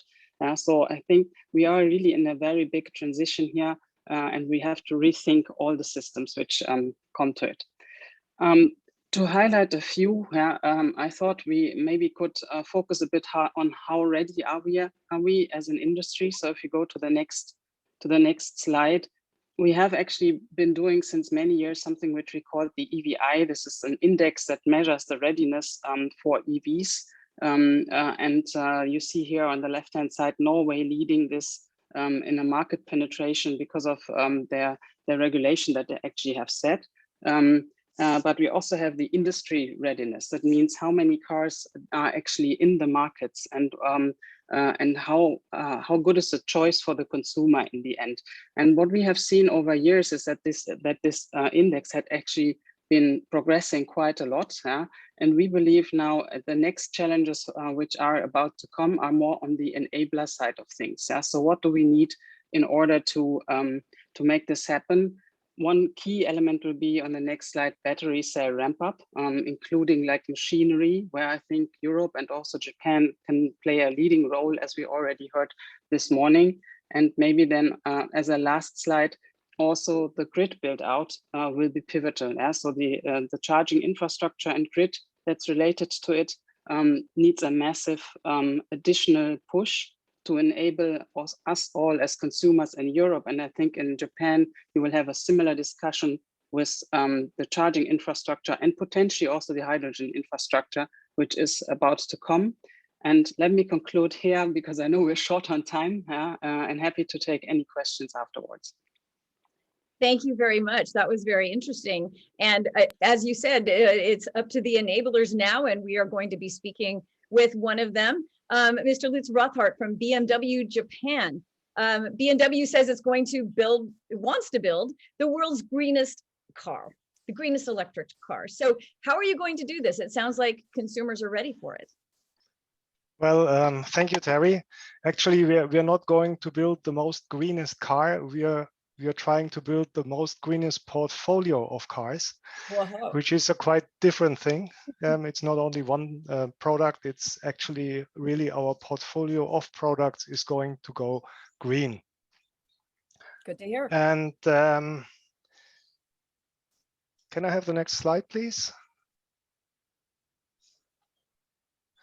So for us, this is all part of our sustainability product, and we see sustainability as kind of a survival factor for the future for the whole company.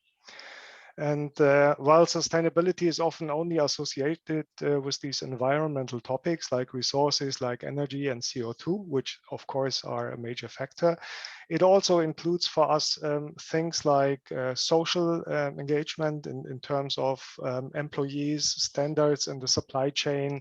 Don't buy cobalt from Congo, from mines where they don't have the standards that we like to see there. And in terms of community support. And the whole thing is framed by government, which includes compliance, so that we are adhering, of course, to laws and regulation. And it includes shareholder value in terms of we are also taking our responsibility for people and planet, which we see as a big part of shareholder value of the future. The next slide, please. Now that we have been in the frame, let's go back to the CO2, which is today's topic. And as I said, we are trying to reduce CO2, and currently with each car that we produce over the lifetime of the car in 3 phases, which is the supply chain, the production, and the use phase, we have about 52 tons of CO2 per car. And if you look where these tons come from, then you will find that currently 20 of these are in the supply chain. Only 2% are in production and 40% are in the use phase. And we are going to significantly tackle that so that each phase gets its own reduction. And we will be starting in the use phase by introducing a lot of battery electric vehicles together with all these plug-in hybrids that we already have. And the use phase will thereby be reduced by 40%. The production will be reduced by 80%. Now, reducing these 2% by 80% is not a lot, but that's the thing that we have in our own hands. So that is something that we just want to do. And then we come to the supply chain, which we say we reduce by 20% because it only has 20%. But there is an issue here because, as we said, we are reducing the use phase by introducing battery electric vehicles. And with this, the supply chain would increase actually by 40% because producing batteries is CO2 intensive, or let's say energy intensive. And to tackle this, we're reducing the whole thing by 60% in the supply chain so that we achieve a net 20% in 2030 compared to what we had in 2019, which is a huge effort together with all of our suppliers. And some of the things we can do in the supply chain, apart from using green electricity for building batteries, is of course going for all these metals, which make up a huge part of the CO2, where we try to go for secondary materials and recycling. Then the next slide, please. So if we look at where this leads us, in 2019, we have these 52 tons over life cycle. In 2050, we want to be at 0. And in 2030, with everything that I gave you in the last slide, we will be at the 66% mark. So basically, we are doing a linear reduction that hopefully leads us then to 2050 CO2 neutral, but we are for 2030, we are confident that we will reach our target. It will lead us with, if you do the math, around 34 tons in 2030 over the life cycle of a car in average, including all the battery electric vehicles that we are going to sell. And with the next slide, please. You see, it's a lot of battery electric vehicles that are coming up within the next years. There are 3 of them already this year, and then lots to come that I unfortunately cannot yet show you. And also PHEVs will still be continued. And since we're rolling these things out worldwide, this is not only Europe, we are an international company. So we are hoping to find a win-win with all these markets where we trade our cars, so that the governments like the Japanese government, they can make a big step towards zero carbon, while we are also meeting our fleet targets and while we are also reducing our worldwide CO2 footprint as a vehicle manufacturer. Yes, last slide is the big thank you for having me here. Thank you for being here. That was very interesting and certainly sets up a challenge for our next speaker, Ferry France, who's the head of hydrogen affairs at Toyota Motor Europe. So, Mr. France, in 2020, Toyota was the biggest car maker worldwide. What kind of responsibility does this give you? And we had a question from the audience relating back to Ms. Heus's presentation, who said that only Toyota did not have a specific target year there. I don't know which of you that would go to, but the guest hoped that you could elaborate on that point. Thank you very much, Terry, and I will come up with one slide tackling this topic in detail. So, ladies and gentlemen, also a warm welcome from my side. I would like to welcome you to my intro, why we at Toyota believe not only in carbon neutrality, but also and especially in hydrogen. Next slide, please. Rising air pollution requires a rethink to tackle the climate change that has begun. Toyota recognized this challenge very early and published the so-called Toyota Earth Charter already in 1992. Even so, it was not yet backed up by concrete CO2 targets. It forms the basis for our strategic thinking and actions. Next page, please. After 25 years, we saw the need to turn what were once more prosaic goals into facts. The result was published in 2015 under the name Toyota Environmental Challenge 2050. And in total, this challenge consists of 6 basic pillars. And even if not mentioned on the slide before from McKinsey's side, we target within this challenge not only CO2 neutral vehicles, we target a CO2 neutral life cycle, factories that emit no CO2, a massive reduction in water consumption, and the development of a recycling-based society. In addition, a 6th challenge has reappeared that is very much of our Japanese mindset, to live in harmony with nature. Even if this is not possible to transport in a measurable way, this point in particular is very important to us. The human being in the center is in the Earth Charter of 1992. Next page, please. So a strategy was needed to convert these targets, and in the diagram you can see our philosophy. We do believe in the coexistence of different drivetrain technologies in order to offer the best benefits for the customer. Small vehicles and some mass application with electric drives, for medium distances, hybrid and plug-in hybrid, and for long distances, buses and heavy-duty transport, hydrogen. Next page, please. But even if it sounds quite simple, decarbonization takes a lot of patience and a long breath. Electrification started very early at Toyota, already in the 90s.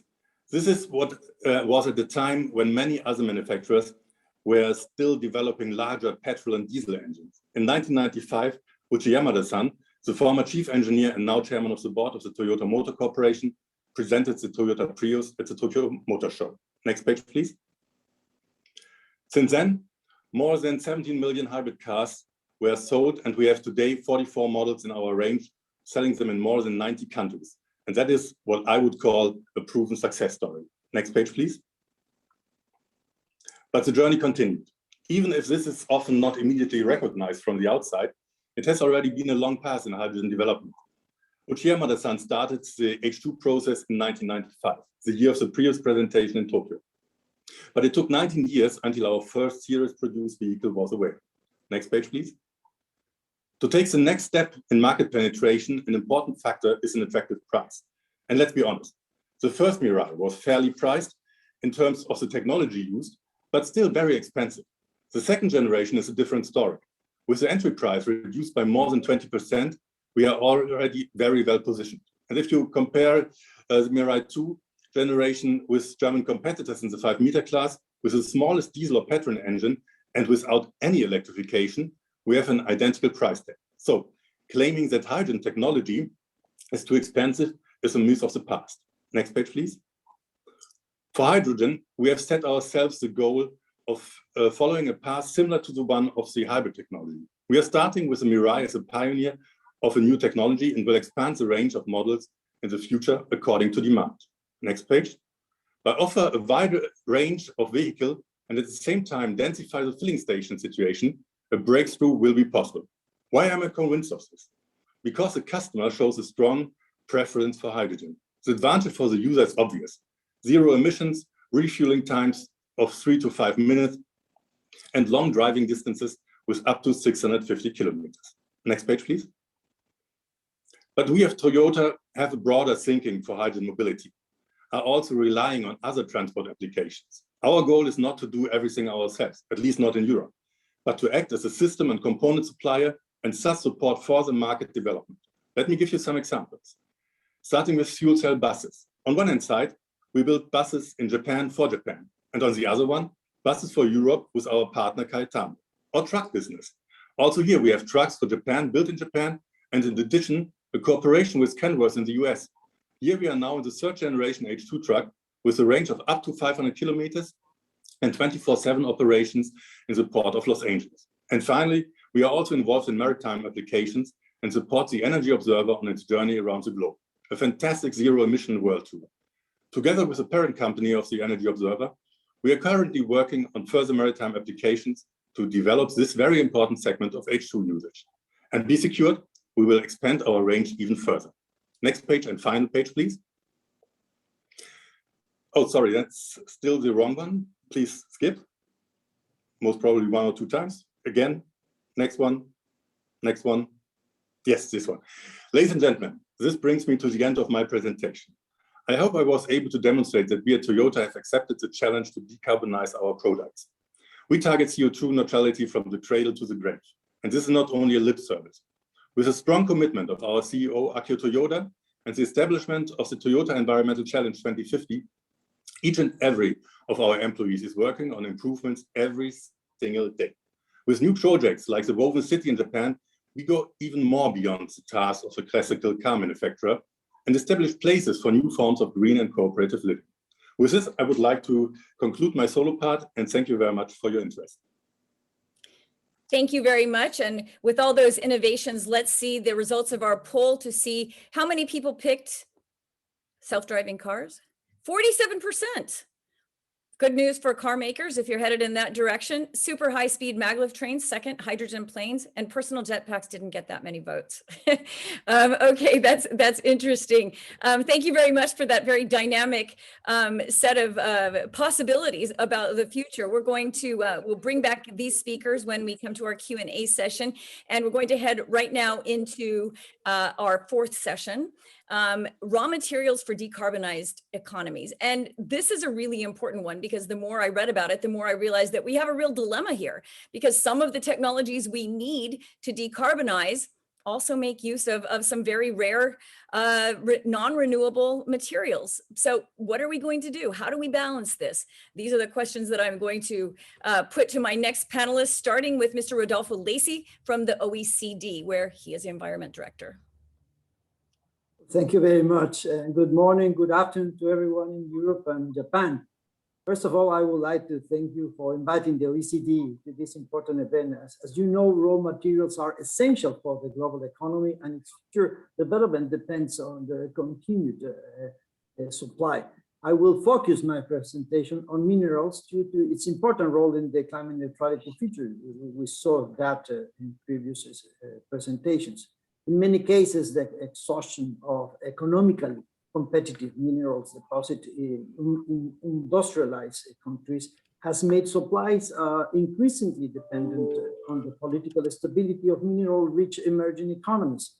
At the same time, increasing demand from these emerging markets, new technologies that require large amounts of rare materials, low substitutability in applications and low rates of recycling have made economies more vulnerable to potential supply disruptions. So let me show the second slide of my presentation, please. The OECD has been analyzing more than 50 different minerals.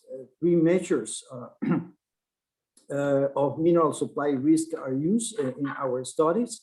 Substitutability is one of them, recycling rates, the other one, and the concentration of production in countries that are judged by international data sets to be relatively politically unstable. So physical scarcity is not considered to be a source of supply risk for the moment because we have enough sources of minerals. While the non-renewable nature of minerals is an eventual constraint on what can be extracted, reserves are generally large and market mechanisms work to alleviate the problem, if we have one. Our analysis identifies around 12 to 20 minerals, as you can see here in the slide, of mineral groups, which are critical in the OECD countries today. Minerals like rare earth elements, heavy and light, germanium, for example, or natural graphite have a particular high supply risk, while minerals such as barytes, tungsten, or vanadium are particularly economically important. Looking out to 2030, a stronger role is assumed for the physical availability of reserves in determining where production takes place, which results in increasing supply rates for varieties, borate, phosphate, rock, and molybdenum, for example. So let me show the next slide, please. We assessed the rates needed to move materials from being critical to non-critical. Despite this is a theoretical exercise, it provides a very good idea of how large the challenge is for different materials if recycling policies, of course, were the only available policy lever. For many minerals, there is a need to move from zero recycling to over 60%. For example, rare earth elements that you can see in the graph concentrated, well, the production is concentrated in China. For others, the increases needed are much smaller and could more realistically be achieved. For example, the recycling rate of platinum group metals that was mentioned, the PGM here, that was mentioned in the hydrogen presentations. This specific group will need to increase from 35% to 45%, or to extend from 40% to 65%. But in general, higher recycling rates are needed to alleviate criticality of minerals. The next slide, please. So based in our modeling work, this graph shows how important trade is in reducing material use in our 2040 scenario. We are expecting, for example, for aluminum, that global production of aluminum products declines with 12% compared to baseline. This scales down aluminum ores use proportionally. Improve efficiency in production of aluminum products brings ore use down with another 10%. The rest of the full decline is the combination of shifts in regional production and shifts in regional sources of aluminum ores enabled by trade. Together, this amount to 50% aluminum ores reductions. So you can see similar stories for the other materials. Strongest trade effect for non-ferrous metals, almost none for iron ores. The next slide, please. This is a further analysis based in our modern work. So combining low carbon transition with the circular economy transition leads to further reductions in overall material use. There are synergies of fossil fuel use is substantially reduced. Non-metallic minerals such as construction materials are also further reduced, and this is driven by the effect of the carbon policy on heavy industries. But there are trade-offs as well. The low carbon policy on those most of the effect of the circular economy policy on metal use. It is important to note that tracking both issues together is much less costly than when the economy has to adjust to two major policies in an uncoordinated manner.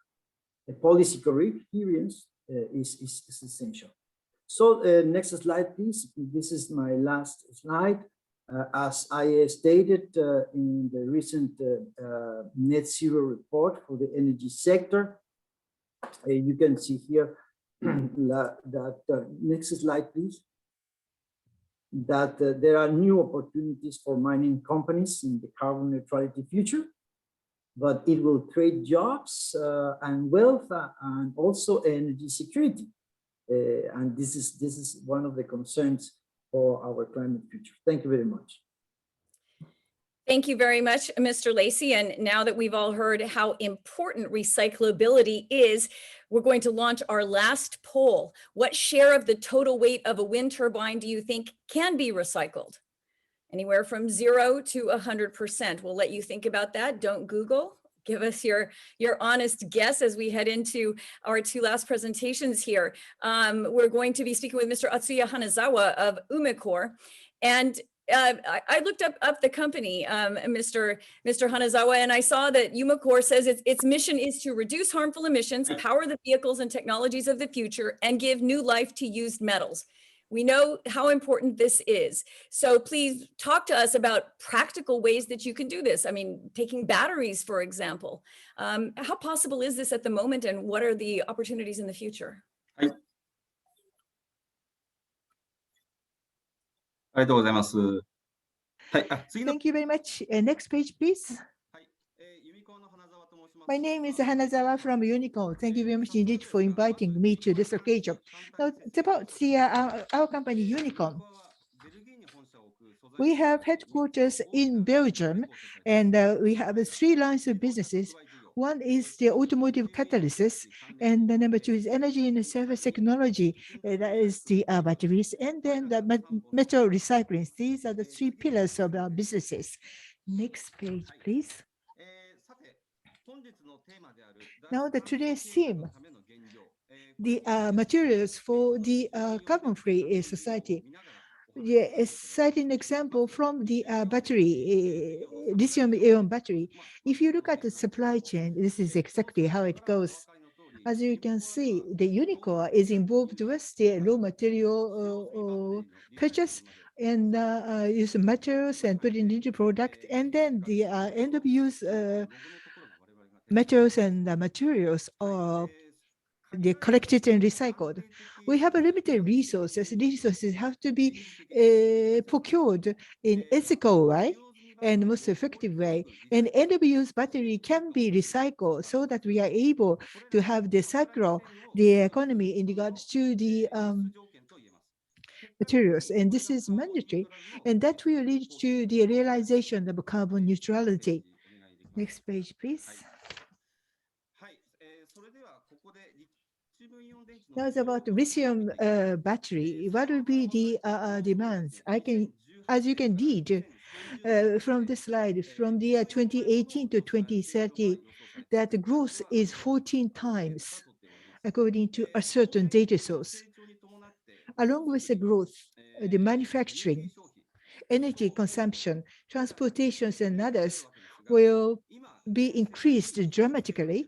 But what we are actually facing, the challenge in the world, is that despite the growth, we need to realize the carbon neutrality. It is really a challenging task we have to fulfill. Now, what our company Unicore to really meet with the challenge and beat the challenge, let me explain further with the next slide. Unicore have 5 measures to realize the decarbonizing of the mobility because of a time constraint. Today, I'd like to focus on 2 measures. The one is number 3, the using renewable electricity. Renewable energy to be used in our production. In 2021, Unicore Poland will start operation, and that's the plant handles the materials for the batteries, and that plant is operated 100%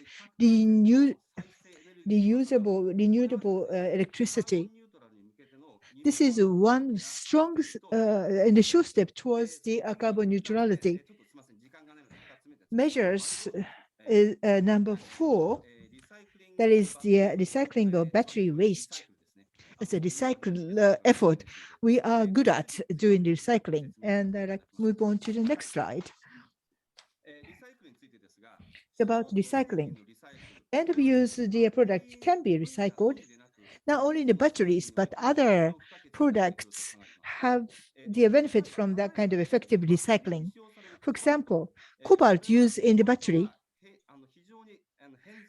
and the cobalt is scarcely exist, and so that to securing the material is very, very difficult. So that recycling will come to the picture to actually show some kind of solution to the problem. We really have to actually design from ground zero to the recycle cobalt. If it is necessary, the end product, in other words, scraps, can be collected or processed, but not on the country production. We really have to have that distributed processing of the end of use products. So we have a point spread throughout the world, so that and also that connect those points to have most effective way of recycling scarce materials. The resource optimization is required. If you are to resolve the issue of carbon neutrality by one country, one nation, it is impossible because it is a global issue. And also this issue is quite difficult and challenging. All the human beings have to unite as a team to tackle to resolve this problem. The UNICOM is the actually move on towards the resolution of this issue. today, I think it is a great opportunity to have the conversation in the stakeholders from Japan and Europe. And I hope that can be of service for the together with you to promote their effort for the realization of carbon neutrality together. Let's go for zero. And thank you very much indeed. Let's go for zero. Okay, thank you very much. Moving into our last speaker, Mr. Minoru Hasegawa. He is the Assistant General Manager in the Inorganic Chemicals Department in the Chemicals Division at Sojitz. ご紹介ありがとうございます。双日株式会社の長谷川実と申します。私どもの Thank you very much indeed for the introduction. The Sojitz Corporation is a trading firm, and we have the various manage the businesses under our umbrella. And about carbon neutrality, I like to actually explain to you about our rare earth business. Next page, please. Now, talking about rare earth, there are 17 elements, or that the 15 elements constitutes the so-called rare earth. And each of those elements are really very important roles to play, so that some mass media call this rare earth as a vitamin of industrial operations. As has just been explained, that the catalyst for the rare earths can be used for the catalyst of automobiles and the general and the EVs and XEV, permanent magnet motor. And in other words, that as you can very guess, that the demands will actually increase in the future. Next page, please. Throughout the world, there are some demand centers.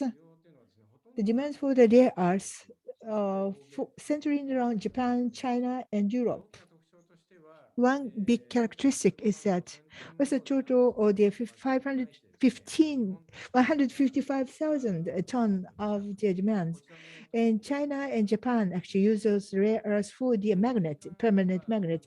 As for the Europe, the catalyst for emission and that catalyst for the petrochemical industry. The catalyst demand is very high in Europe. Now, on the other hand, rare earth supply is brought up under the light recently.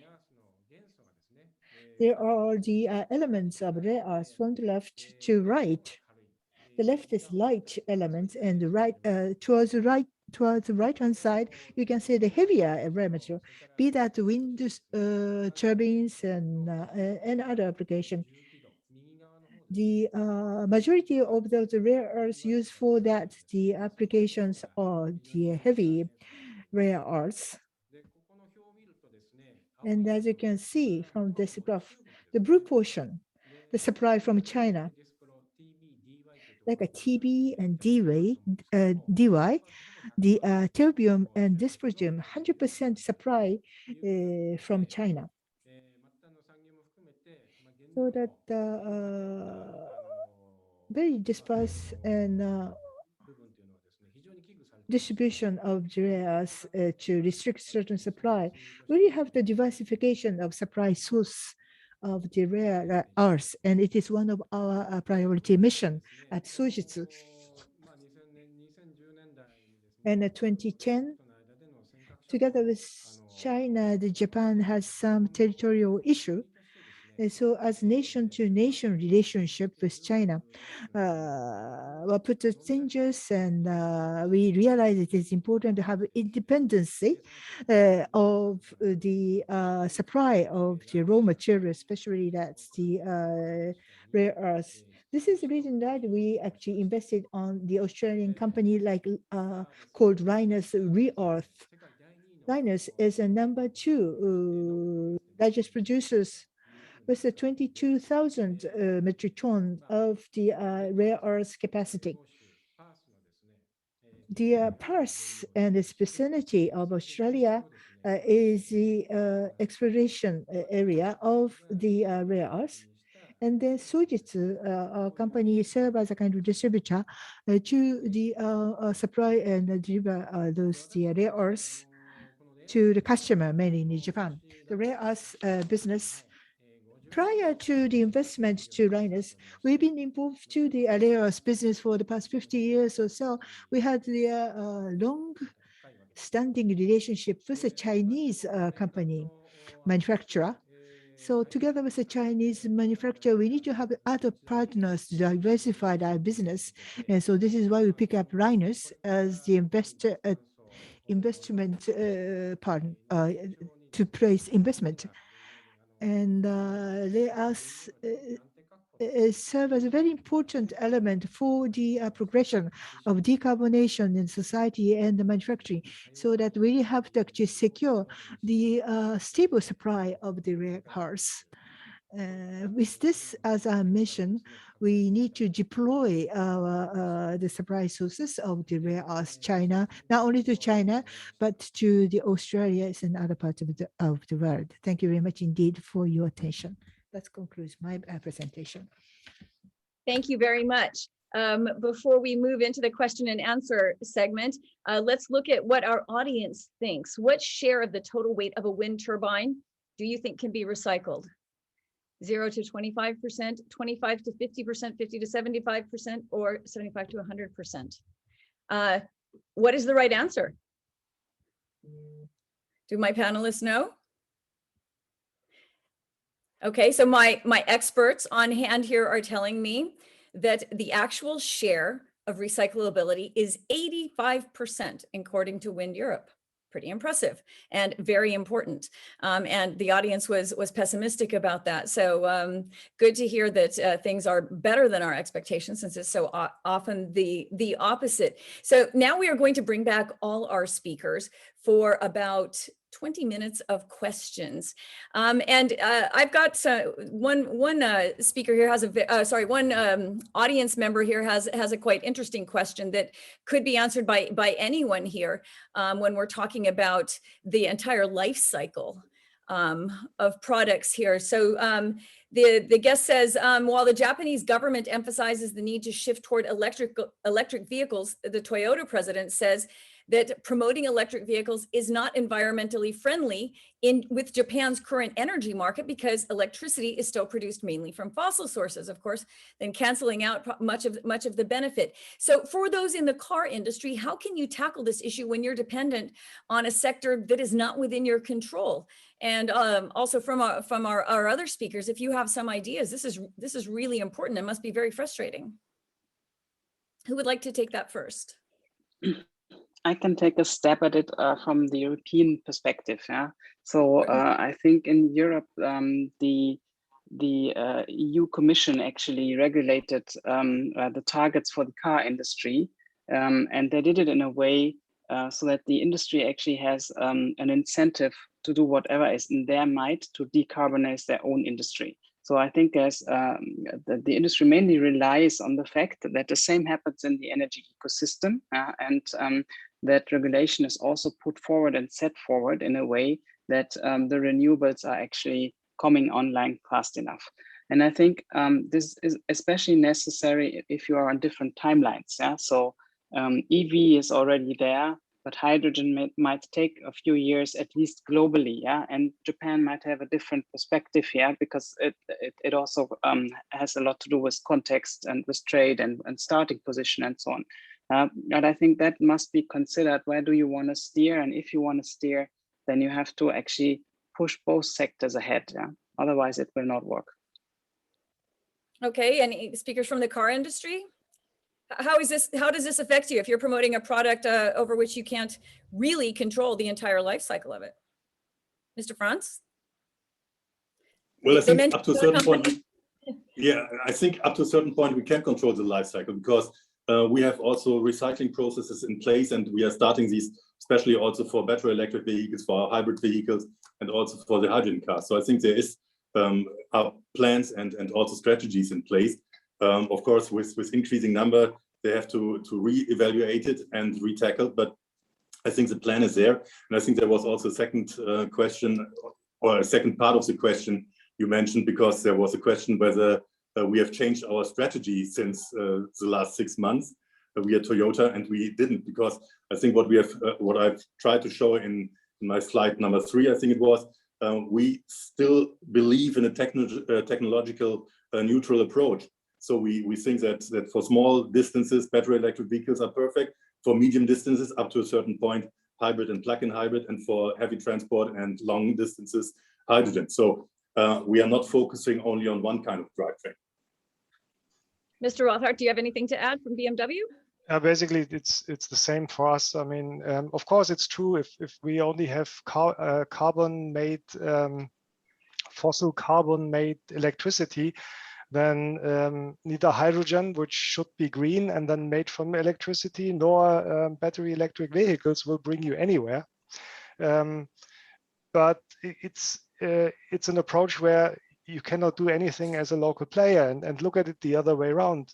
Green energy is increasing, then we don't want to be the brake in the whole system. So we are doing our shares. If the green energy is there, we can make sure the car industry is not the part which is hanging behind, and although it would be there, it cannot be used. If it is there, it can be used, and it can be 100%. Mr. Lacey, what's the big picture here from the OECD's perspective? Everyone needs to move in tandem forward, don't they?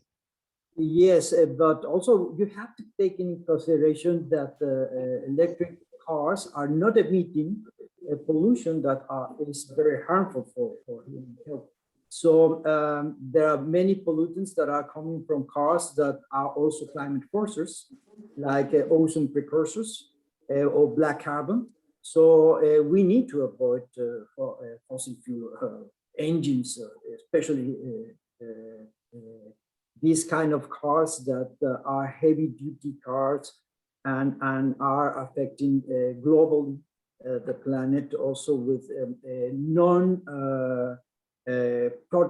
Kyoto Protocol gases. You have also to consider that we are only regulating the gases that are included in the Paris Agreement, 6 group of gases, but there are 16 or different gases that we must address, and some of them are coming from the transportation sector. So cleaning the transportation sector is a very intelligent action, especially in urban areas. But this is a question that can apply to everyone, and even the previous panels, and that is, how much responsibility do all of you have in also trying to drive down demand, which is counter to your sales? Isn't this also part of a true commitment to becoming net zero? We simply have to drive down the demand for personal vehicles. Who can talk to that? Maybe Ms. Hoyce. Well, I can add. Yeah, no, you go ahead. Huh? I was hoping that this question wouldn't come to me, but I can also take a step on that later. Go ahead, sorry. No, you go first. Okay. No, I was thinking that when we talk about climate neutrality, we have to think in the removals. That is part of the responsibility and in the equation of our commitments. So if Japan or other countries cannot mitigate or reduce their greenhouse gases or other pollutants, they have to buy offsets or increase carbon pricing policies in order to really create the circularity of the emissions, I mean the carbon circularity of the economy, and also to create the balance that is the main commitment that we have in the Paris Agreement. So that dimension is also important. I can also take a go at it, yeah, because obviously it is always a question: can you influence the consumer towards different behavior, which is in the end what you are suggesting here. Yeah, I come more from a side the global mobility demand over time will increase. Yeah, just if you look at like the disparities in the world, yeah, so the developing economies have a latent demand for mobility, and hopefully they will never get to the same crazy mobility patterns as us Europeans or North Americans. Yeah? But still, there will be an increasing demand for mobility over time, and I believe it's very much our duty in the industries to come up with solutions for this need, which are carbon neutral, and that has a lot to do with how do we share, how can we actually use different modes of transport, and what type of engines do we use, how good will we be in circularity and reusing, and so on and so forth. But I very much believe that the system needs to be enabled to have an ideally carbon-free system, and also like looking at all the other impacts that obviously resource using has, that it minimizes the impact on biodiversity and whatever we already discussed this morning. But I think it is great if consumers really think about whether they have to drive in the morning just to get their morning bread with a car, or whether they can go on foot or with a bicycle. But I think the industry has little possibilities of actually changing that. And we see a young generation of consumers who is already thinking about such things. And I think we have to do our part in actually doing as much as we can on enabling the system to be as neutral as possible. Thank you very much. That's very interesting. I have a question for Mr. Hanazawa at Umicore. What kind of partnership do you envisage with Japanese companies in the sector of recycling?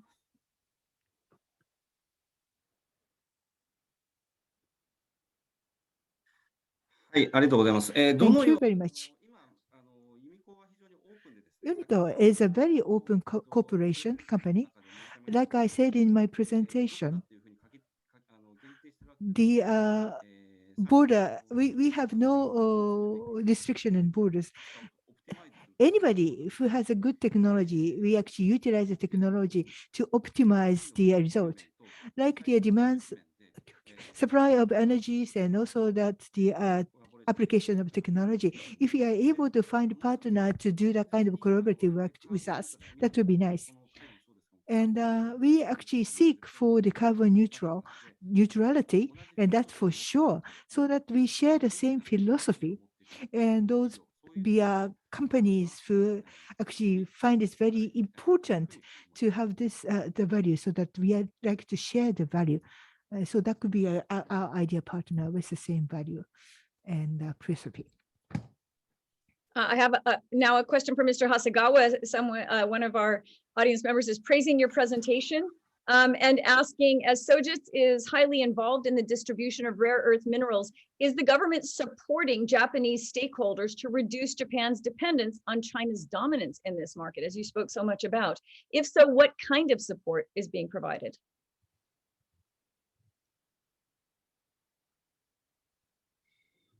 Yes.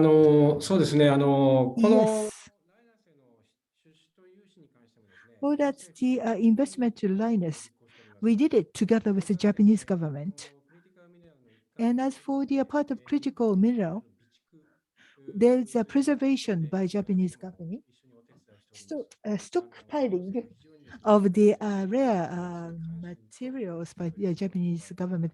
Japanese government is very keen on this issue and taking some effort. Okay, thank you very much. This panel was fantastic once again, and I really appreciate all of you joining us. We are now going to move into the last section of our conference today, concluding remarks. This will be coming from, again, Mr. Takashi Omote, who joined us earlier, who is the Deputy Director General for Trade Policy, Industrial Science, and Technology. Now, Mr. Omote, you've been with us all conference, and you obviously with us have heard many great ideas and initiatives. So perhaps you could share with us what you believe are the best prospects for the EU and Japan to cooperate in using trade and industry toward decarbonization.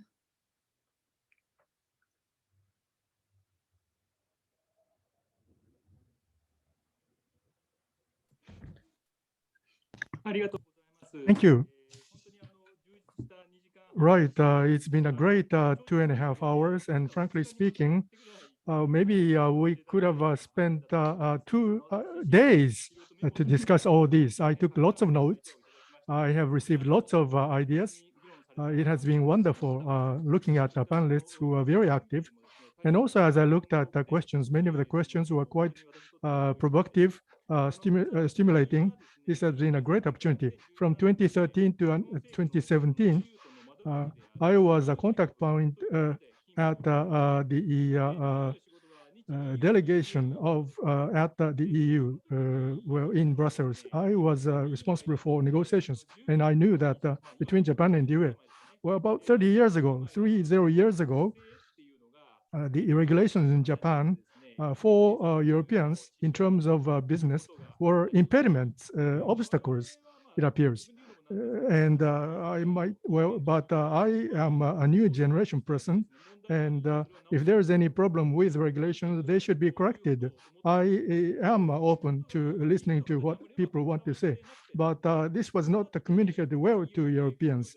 And because of this, in negotiations between Japan and the EU, well, Europeans are told us to correct this or that. Every time that happened, well, rather than negotiations, maybe we should have a frank conversation. Maybe we can rectify them more readily. That's the way I will participate in the negotiations. What I want to say is, we are talking about carbon neutrality. Japan and the EU have an alliance. By having this, I think we can move forward our conversations. And in this dialogue, we want to hear lots of business ideas. We'd like to incorporate them in Japan, and so that that would lead to the development and the implementation of technologies. So we would like to listen to a variety of requests that the Europeans may have. And this Japan-EU Green Alliance is not just about research and development, but also sustainable finance. That's one area we would like to facilitate. And also in developing countries, climate neutral, so that these countries can become well, resilient countries. We'd like to incorporate that way too. And also, we would like to establish international rules that allow our alliance or our partnership to be assessed more correctly. So we would like to be strategic in our alliance. So based on what we've learned today, we would like to move ahead with our cooperation between Japan and the EU. So we would like to do our very best in dialogue to come. And just one point about the difference between Japan and the EU about climate and energy, just one word. Well, maybe for Europeans, this may be one hint. Well, when I was in the EU, and what surprised me was, Japan, well, the EU, UK was part of the EU, another country.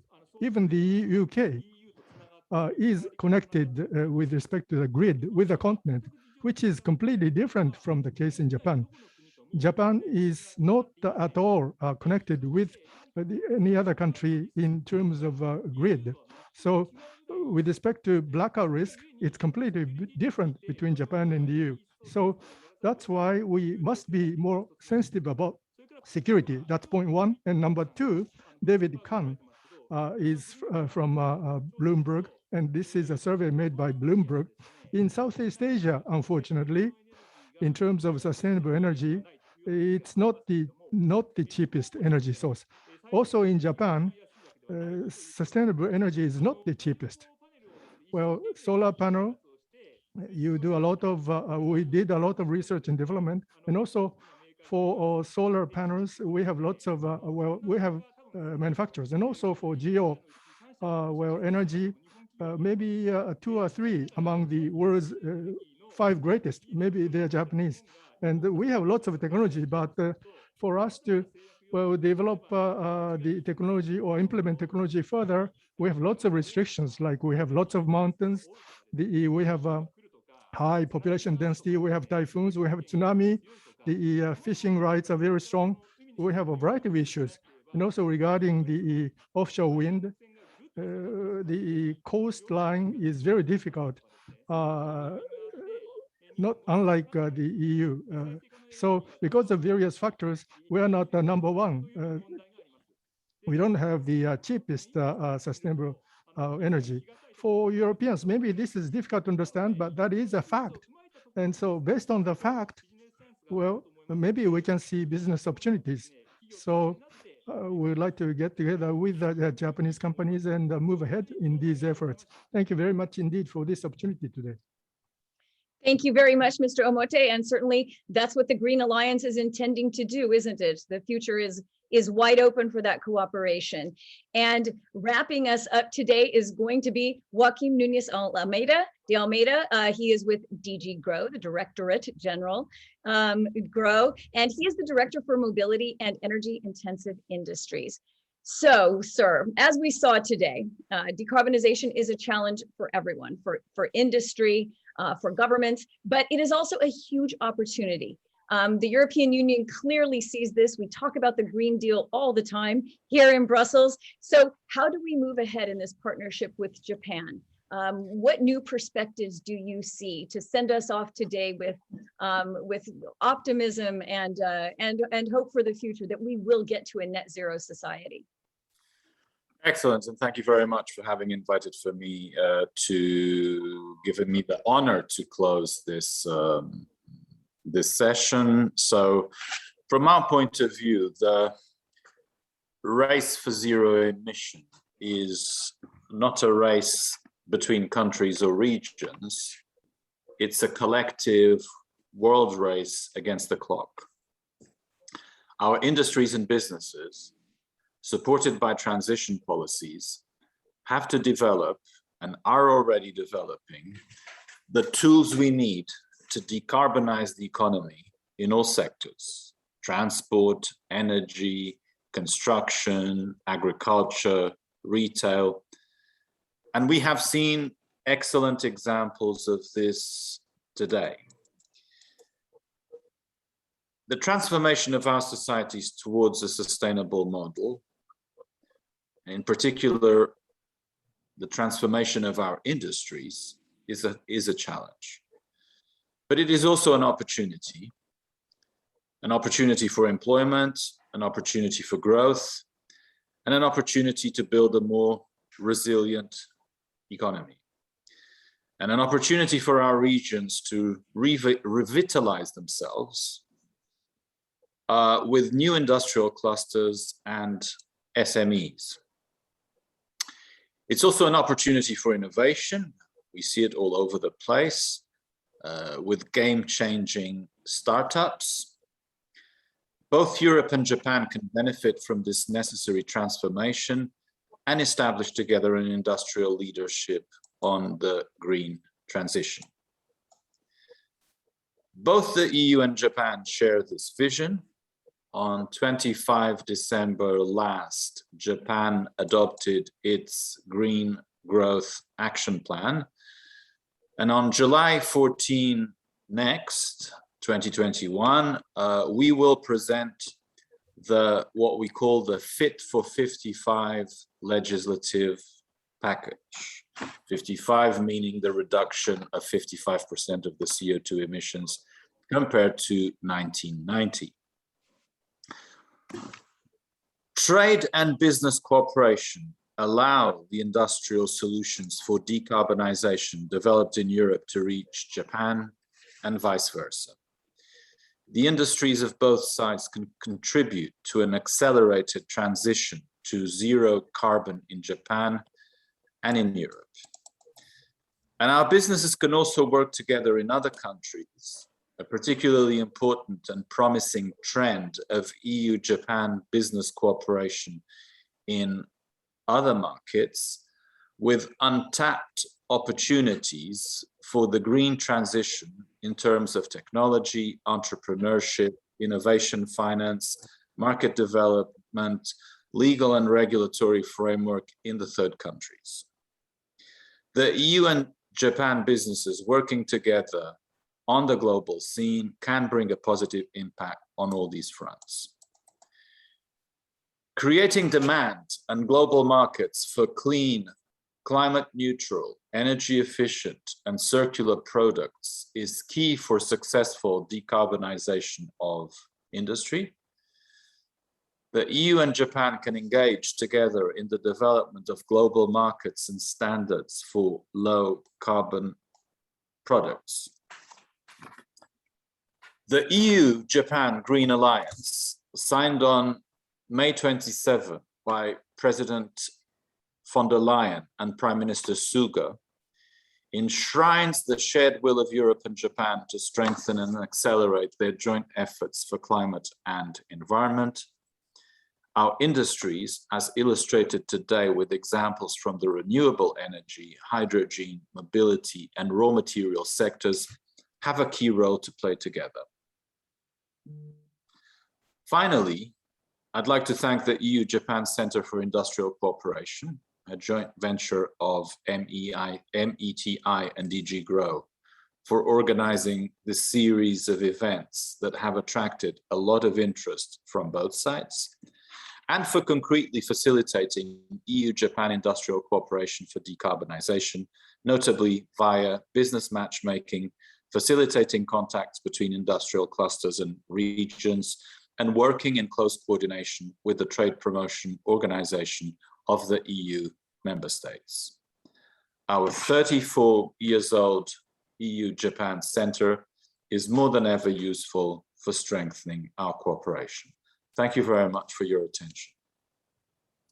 Thank you very much, Mr. De Almeida. And I would point out that the EU-Japan Center's website does contain many stories of businesses between Europe and Japan, which are already working together toward these goals.